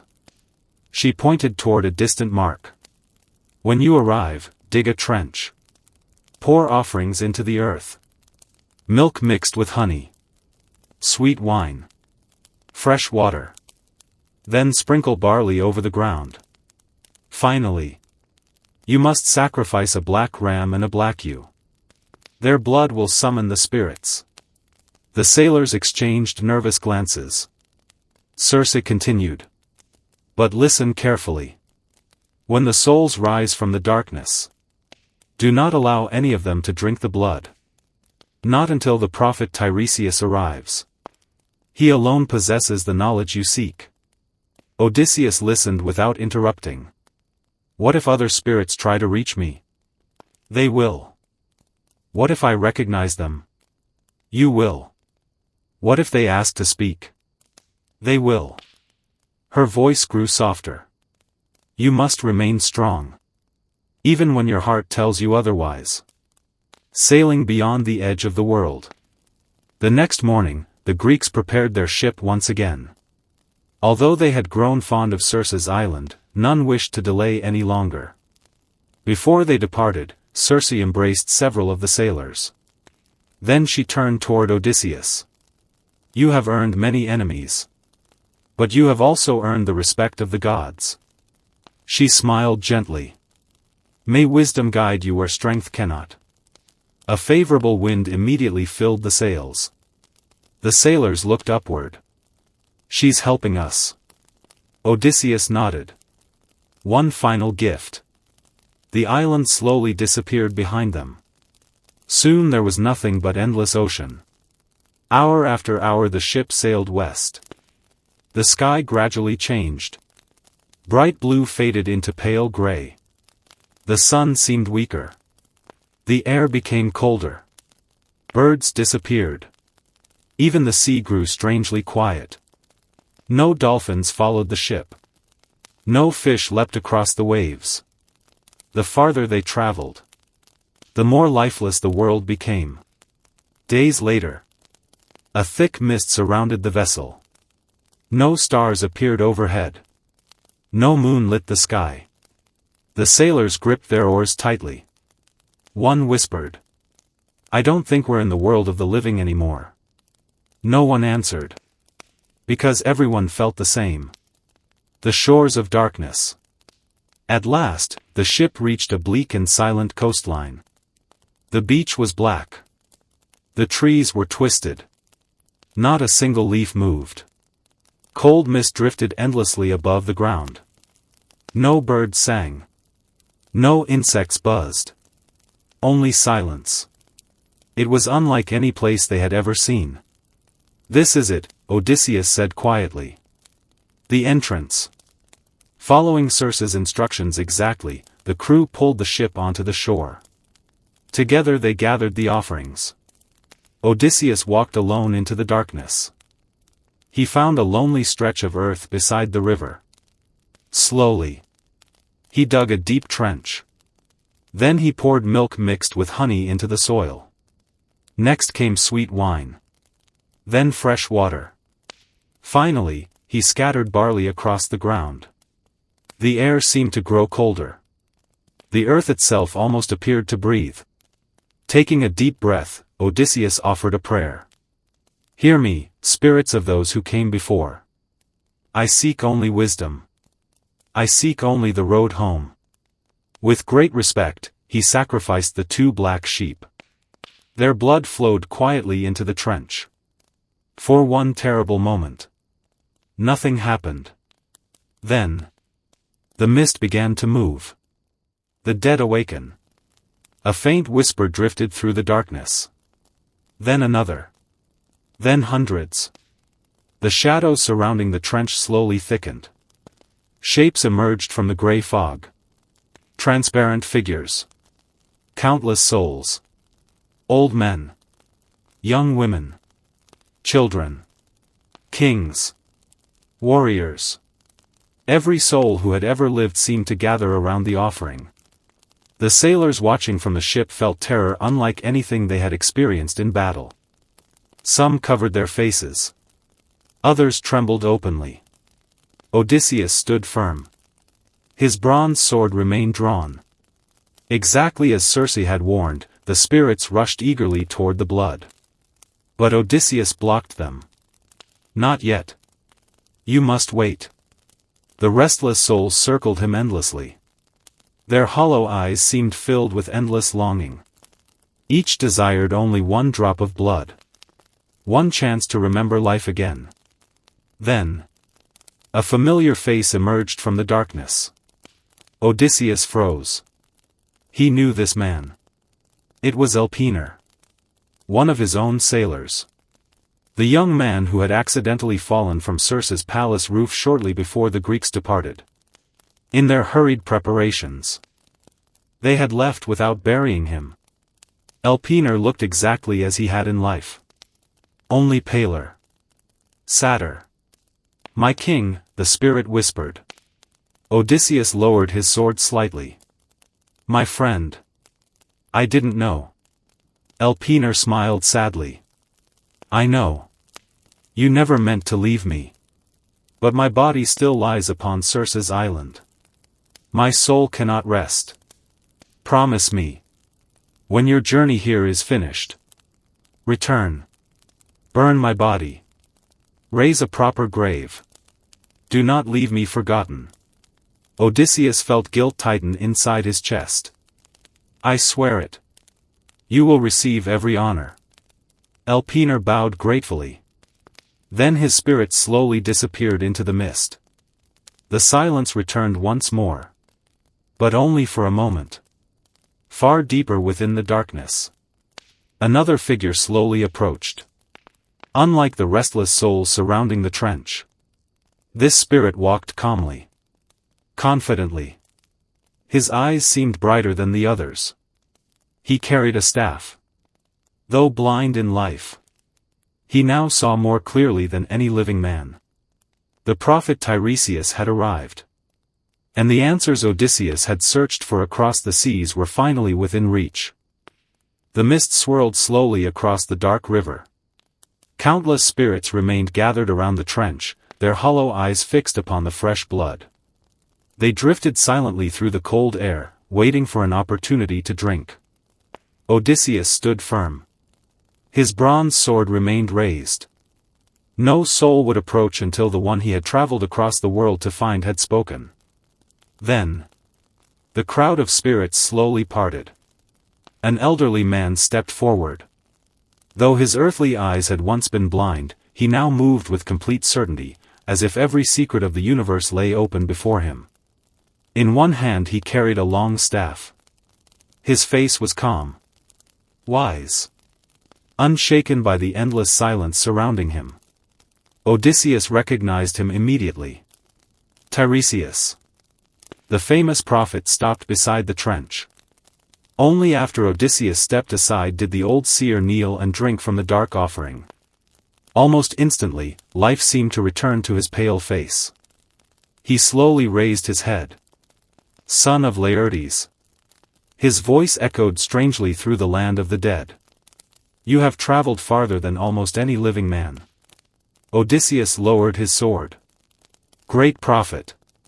I have crossed the world seeking only one answer. How do I return home? Tiresias remained silent for several moments. Then he sighed.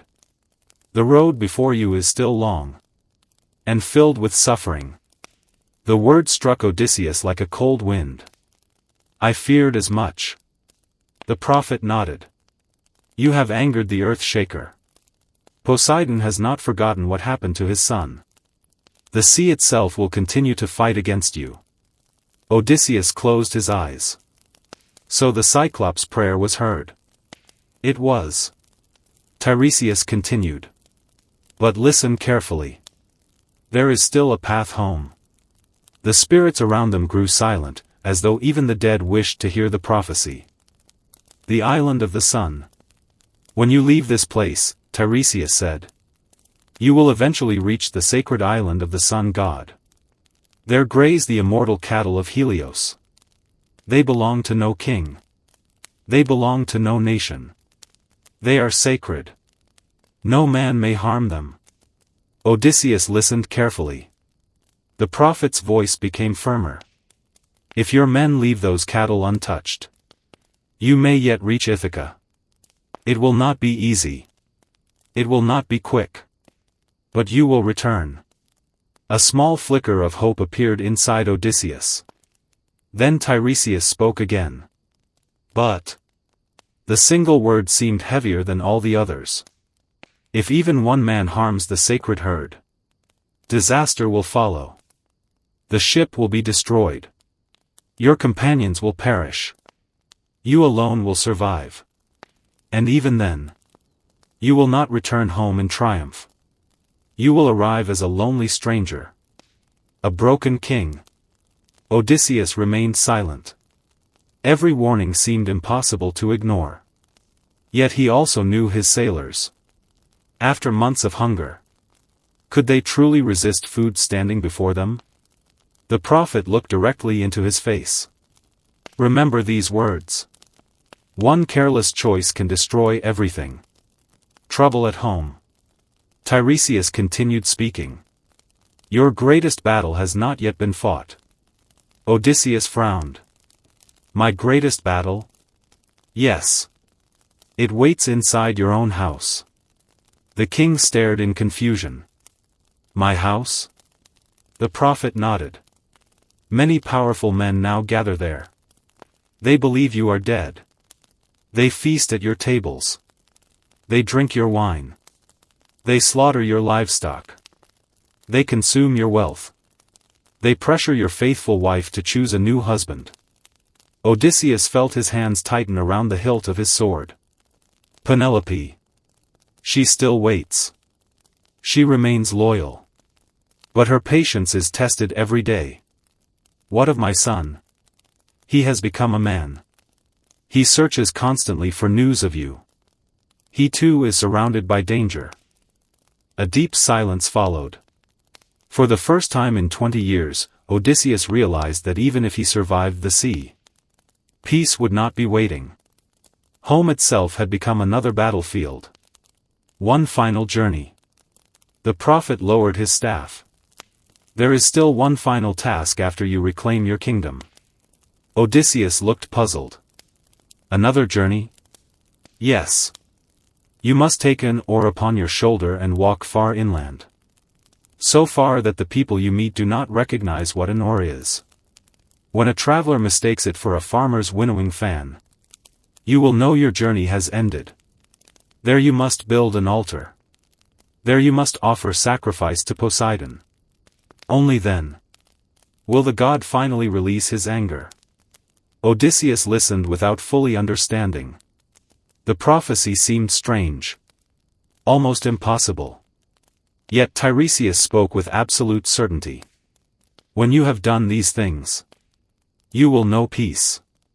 And at the end of a long life, death will come gently. Not in battle. Not upon the sea. But quietly. Surrounded by those who love you. The prophet stepped backwards. My task is complete.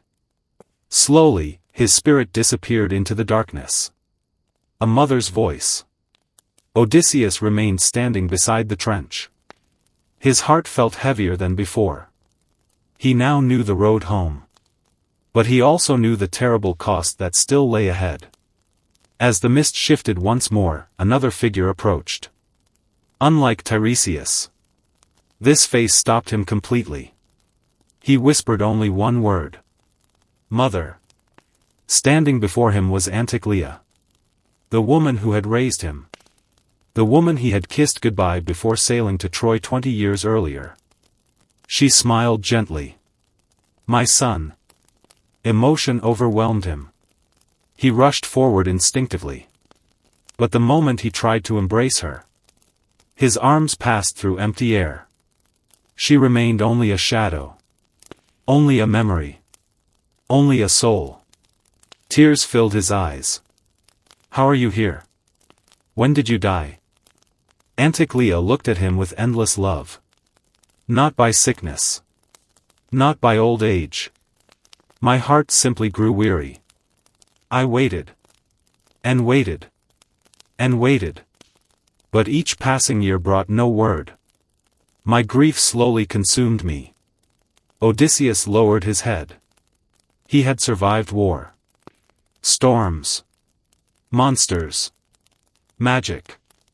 Yet he had been unable to save the person who first gave him life. I should have come home. You could not. She smiled softly. Do not blame yourself. He wiped away his tears. What of my father? He still lives. But age has become his constant companion. He rarely leaves the countryside. He mourns you every day. And Penelope? She remains faithful. She cries for you at night. But before the servants awaken, she wipes away every tear, so that no one will see her sorrow. What of Telemachus? Anticlea smiled proudly. He has become strong. He carries your courage. And your stubbornness. He refuses to surrender hope. Odysseus smiled through his tears. For the first time in many years, he truly believed he might see his family again. The spirit of his mother slowly began to fade. My son. Do not remain here. This is no place for the living. Go. Finish your journey. And come home. Her final words lingered in the cold air. Then, she disappeared into the endless mist. Odysseus stood alone beside the trench. His questions had been answered. His heart had been broken. And somewhere beyond the dark horizon, the sea waited once more. Ahead lay songs so beautiful they could kill. Monsters that guarded impossible waters. And choices that would determine whether the king of Ithaca ever set foot upon his homeland again. The black shores of the underworld slowly disappeared behind Odysseus' ship. No one spoke. Even after the sails caught the wind once more, the crew remained unusually quiet. Each man sensed they had crossed a boundary few mortals ever approached. The memories of whispering spirits and shadow-covered rivers lingered in every mind. Odysseus stood at the stern, watching the dark mist fade into the distance. His meeting with Tiresias had changed everything. He now knew that reaching Ithaca was possible. But he also knew the journey would demand impossible choices. Before they sailed much farther, the ship returned briefly to the island of Aeaea. Odysseus had made a promise. He intended to keep it. A promise fulfilled. Circe welcomed the weary sailors once again. This time, there were no feasts or celebrations. The crew had one duty before continuing their voyage. Together they climbed the hillside where Elpenor's body still lay. The young sailor had died by accident before the journey to the underworld, and in their haste they had left without giving him a proper burial. Now they carefully gathered his remains. A funeral pyre was built overlooking the sea. As the flames rose into the evening sky, every sailor stood silently beside his fallen companion. Odysseus planted one of Elpenor's oars beside the grave. So long as this oar stands, he said quietly, your name will not be forgotten. The wind carried the smoke across the island. Their promise had been honored. Only then did Circe gather everyone inside her hall one final time. Her expression was serious. What lies ahead, she said, will test every lesson you have learned. The sailors listened carefully. There are 3 dangers standing between you and home. The Sirens, Scylla, and Charybdis. Each name seemed heavier than the last. The song no man could resist. Circe walked toward a table and placed several pieces of golden beeswax before Odysseus. The Sirens do not fight with swords. They do not chase ships. They simply sing. One sailor frowned. Just sing? Circe nodded. Their voices are so beautiful that every sailor who hears them loses all reason. They steer directly toward the sound. Their ships crash upon hidden rocks. And the sirens quietly watch them die. The room fell silent. No man has ever heard their song and continued his journey. She handed the wax to Odysseus. Softened by fire, this will block your crew's hearing. Then she looked directly into his eyes. But I know you. You will want to hear them. Odysseus smiled slightly. You know me well. If you truly wish to listen, Circe continued, have your men tie you tightly to the mast. No matter what happens. They must not untie you. Even if you beg. Even if you threaten them. Even if you command them as king. Odysseus nodded. I understand. Circe's face became even more solemn. But the sirens are only the beginning. Between two monsters. She unrolled another map. Ahead lay a narrow stretch of sea between two towering cliffs. On one side waits Charybdis. The great whirlpool. 3 times each day she swallows the sea itself. Then spits it back out. No ship caught in her current has any hope of survival. The sailors stared in horror. Circe pointed toward the opposite cliff. There lives Scylla. She was once beautiful. Now she has become a monster. 6 long necks. 6 terrible heads. 12 twisted feet. Each mouth filled with rows of razor-sharp teeth. One sailor swallowed nervously. Can we fight her? Circe slowly shook her head. No. No man has ever defeated Scylla. Odysseus looked at the narrow passage. So which side do we choose? The cliff. The sailors looked confused. Circe explained quietly. If you steer too close to Charybdis, the whirlpool will destroy your entire ship. If you pass beneath Scylla, she will seize 6 men. Only 6. A heavy silence settled over the hull. Odysseus lowered his eyes. He understood. There would be no perfect choice. Only the choice that saved the greatest number. Toward the sirens. At sunrise the next morning, the ship left Aeaea for the final time. The sailors carefully melted the beeswax over a small fire. One by one they pressed the warm wax into their ears until every sound became little more than a distant murmur. Only Odysseus remained uncovered. He walked to the center mast. Bind me. The sailors hesitated. My lord. You heard Circe. Tie every knot as tightly as you can. Reluctantly, they wrapped heavy ropes around his chest, arms and legs. He tested them. They did not move. Good. The ship sailed onward. For several hours, nothing happened. Then, the wind changed. The sea became unnaturally calm. Not even the splash of the oars disturbed the water. A strange peace settled over the world. Ahead, a small rocky island appeared. Flowers covered its cliffs. Bright birds circled overhead. It looked almost heavenly.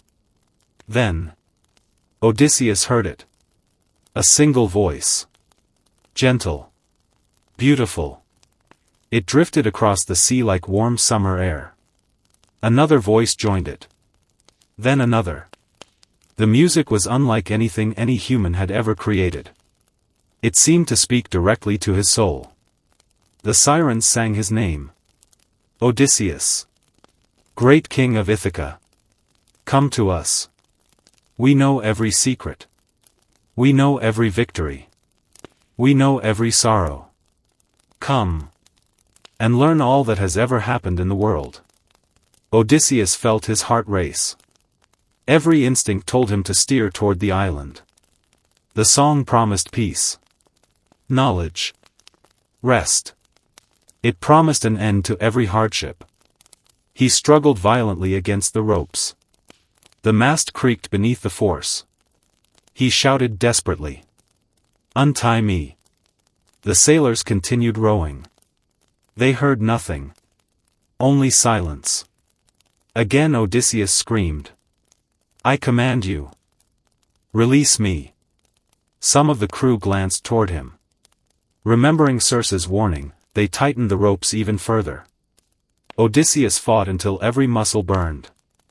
The sirens' voices became sweeter. Closer. More irresistible. Then, slowly, the island drifted behind them. The music faded. The spell broke. Odysseus collapsed against the mast, breathing heavily. His mind slowly cleared. For several minutes he could not speak. Finally, he whispered. If you had obeyed me, we would all be dead. The sailors nodded.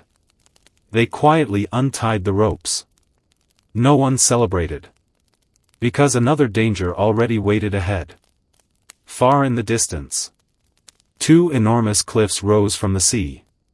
Between them stretched the narrow passage Circe had described. On one side, the waters churned as a gigantic whirlpool began to awaken. On the other, a dark cave overlooked the waves. Nothing moved. Nothing could be seen. Yet Odysseus knew. Hidden inside that cave, Scylla was waiting. And before the sun set, 6 more empty places would remain aboard his ship forever. The sea between the cliffs seemed unnaturally still.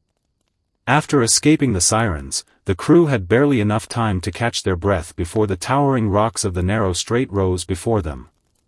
Dark clouds gathered overhead, casting long shadows across the water. No sailor spoke. Every man remembered Circe's warning. Scylla. Charybdis. 2 horrors. One impossible choice. Odysseus stood at the helm with both hands gripping the steering oar. His eyes searched the violent waters to the left. There, Charybdis had begun to awaken.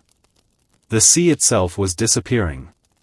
A vast whirlpool spun with terrifying force, swallowing thousands of gallons of water every second. Broken tree trunks, seaweed and floating debris vanished into its endless mouth before being thrown high into the air again. No ship could survive that. Not even for a moment. Odysseus slowly turned the helm. We stay close to the cliff. The sailors obeyed without question. None of them knew what waited inside the dark cave above. Only Odysseus carried that burden. He had made a terrible decision. Better to lose 6 men than lose everyone. The ship hugged the rocky cliff as closely as possible.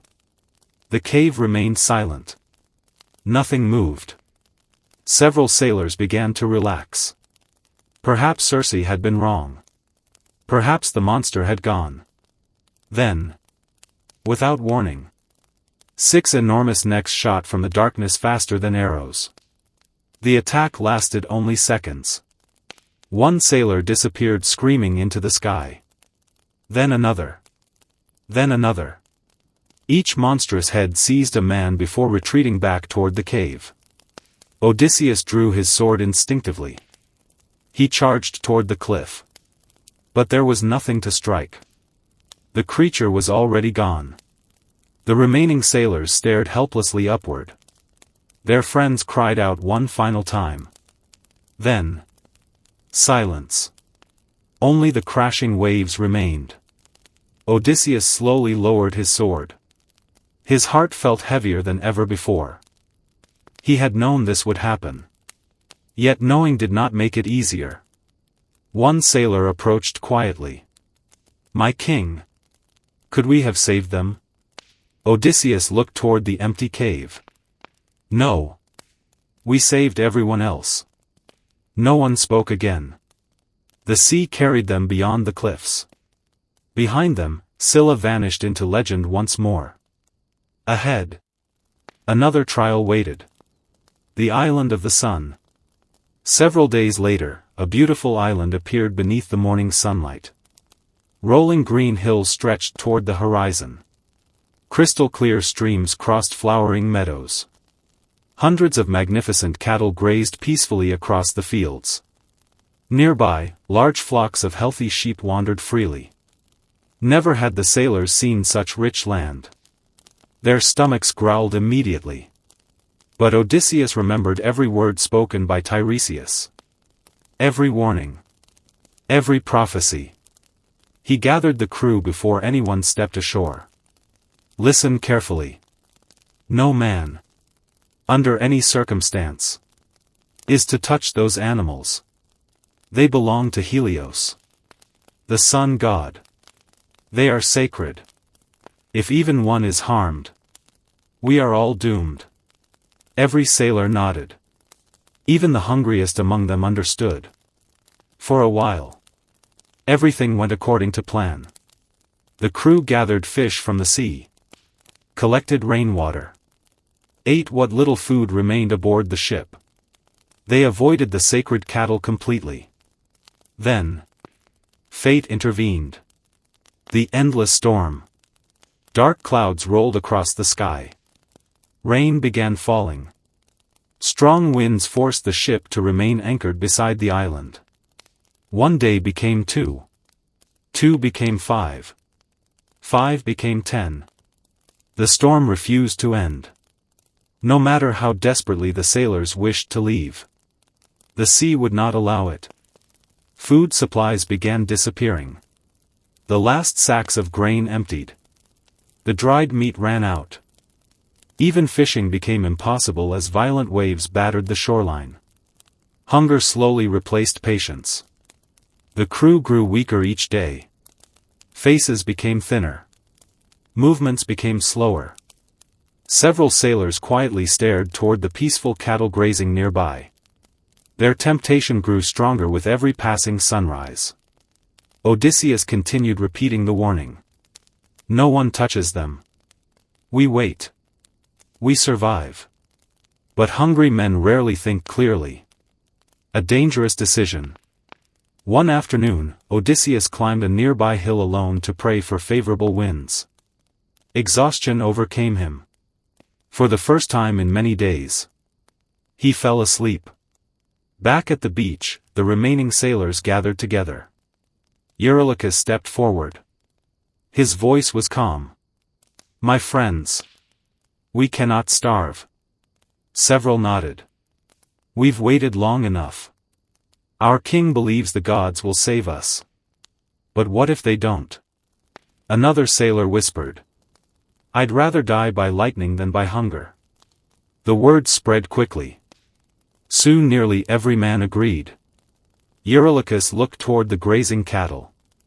We'll offer the finest animals as sacrifices. We'll honor the gods. If Helios becomes angry, we'll build him a magnificent temple once we reach home. The reasoning sounded comforting. It was also disastrously wrong. Within minutes, the sailors selected the healthiest cattle. The peaceful animals offered no resistance. Smoke soon rose into the sky. The smell of roasting meat drifted across the island. The starving crew ate greedily. For the first time in weeks, their hunger disappeared.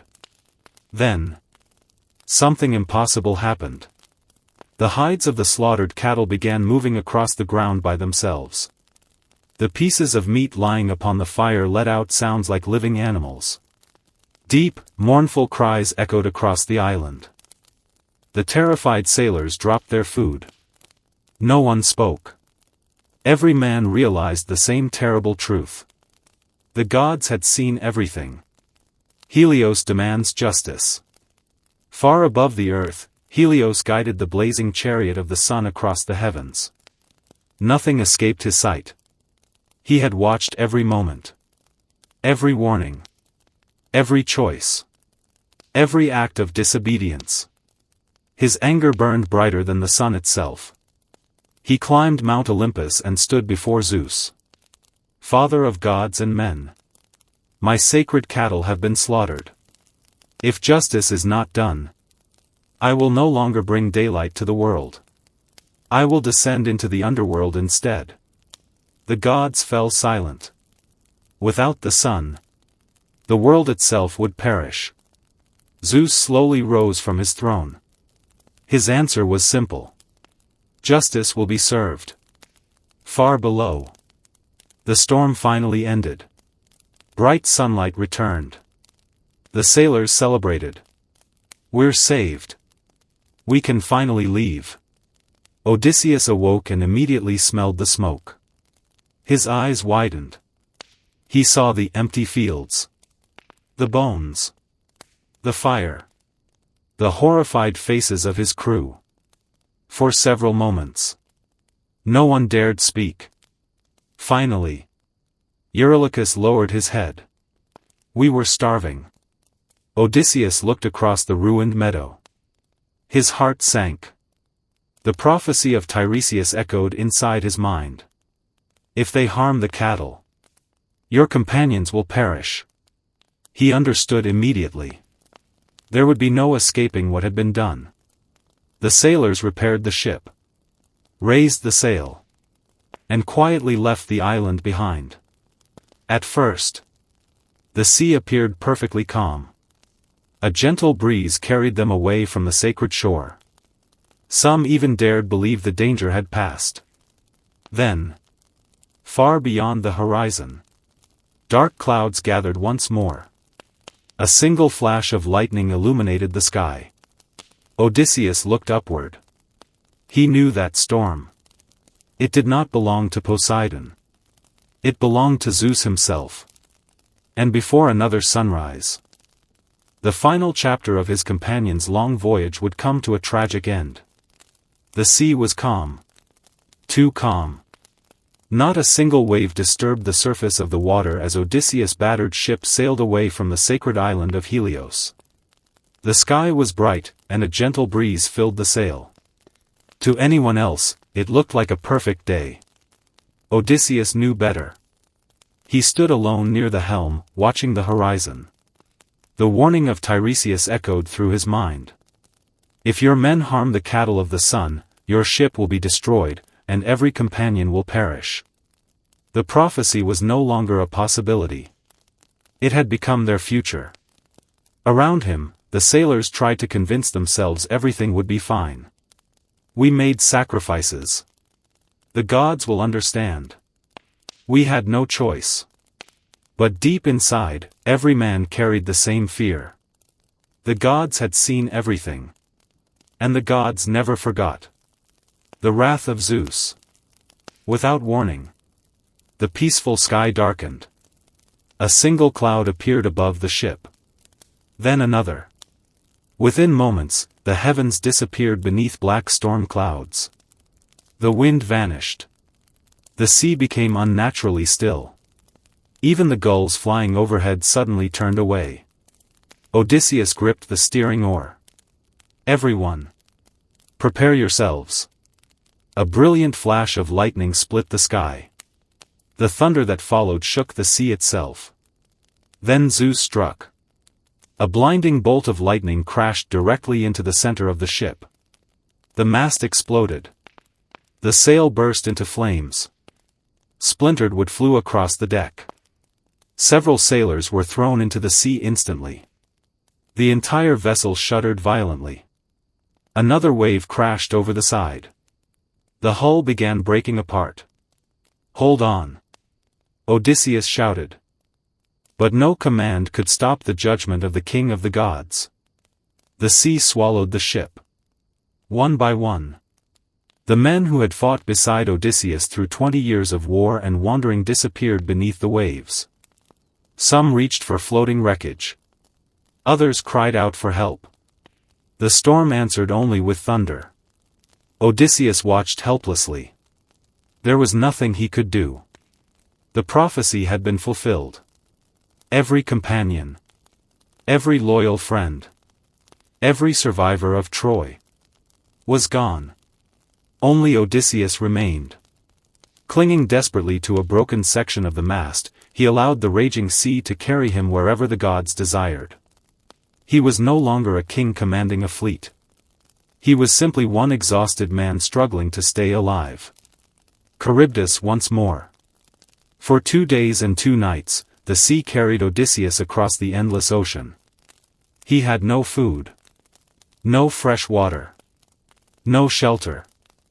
Only the broken timbers of his ship kept him from sinking. Then he recognized the cliffs. His heart tightened. He had returned to the narrow passage between Scylla and Charybdis. The whirlpool had begun another terrible cycle. The sea rushed downward with incredible force.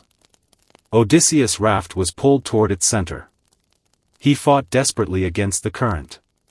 It was useless. The broken mast spun helplessly toward the giant whirlpool. Just before reaching its edge, Odysseus saw a large fig tree growing from the cliff above. Summoning the last of his strength, he leapt upward. His fingers caught a thick branch. The wreckage beneath him disappeared into Charybdis. He hung there, high above the roaring water, clinging to the tree while the whirlpool swallowed the sea below. Hour after hour he waited. Finally, Charybdis released the water she had consumed.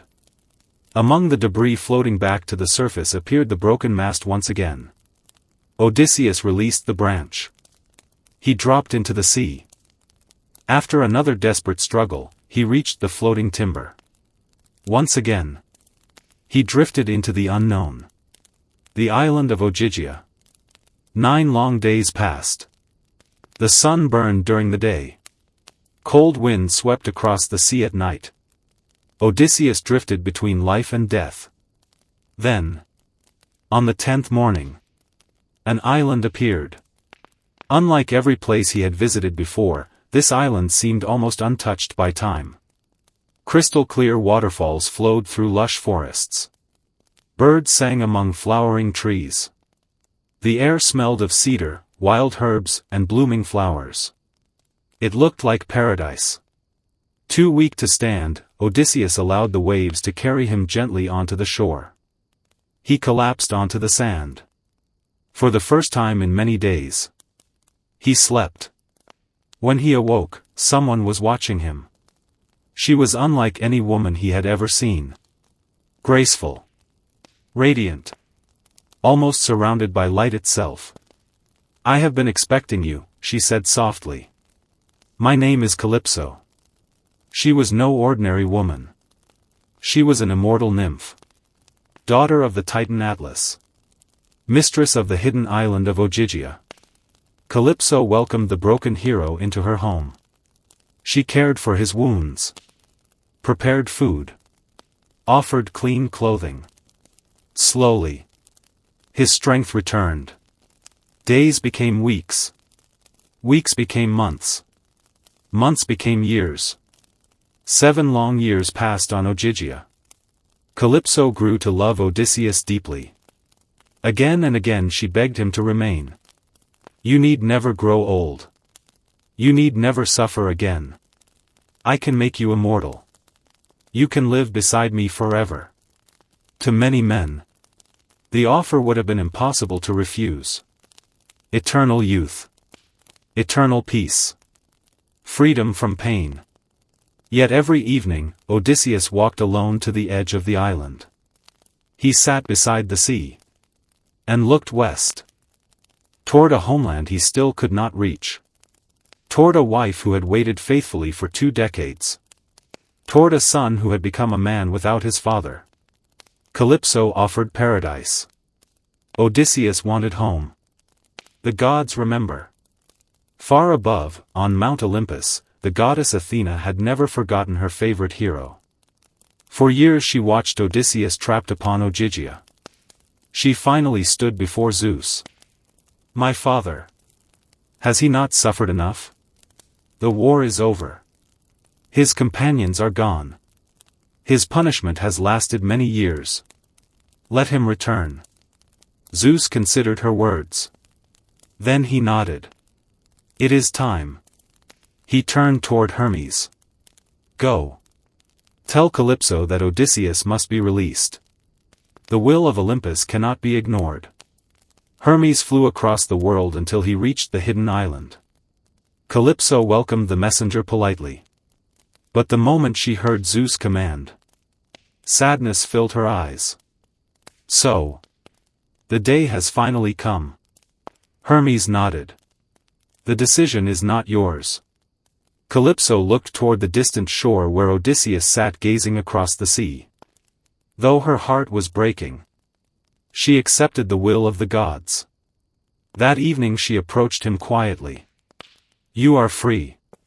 Odysseus looked up in disbelief. "Free? The gods have spoken. You must leave tomorrow." For several moments he simply stared at her.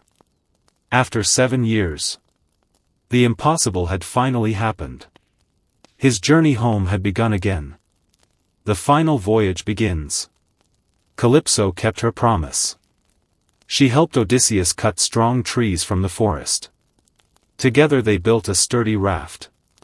She provided food, fresh water, clothing, tools, everything needed for the voyage ahead. Before sunrise on the day of his departure, she stood beside the shore. Neither spoke for a long time. Finally, Calypso smiled sadly. "I could offer you forever." Odysseus answered gently. "I know. And I will always be grateful. But there is one place where my heart has always belonged." He pushed the raft into the sea. The morning wind filled the small sail. Slowly, the island of Ogygia faded behind him. Ahead lay the final chapters of his incredible journey. A kingdom that no longer recognized its king. A faithful queen surrounded by dangerous rivals. A son ready to fight beside the father he barely remembered. And a home that would demand one last battle before peace could finally return. The voyage that began on the smoking ruins of Troy was nearing its end. But the greatest test of Odysseus' life was still waiting in Ithaca.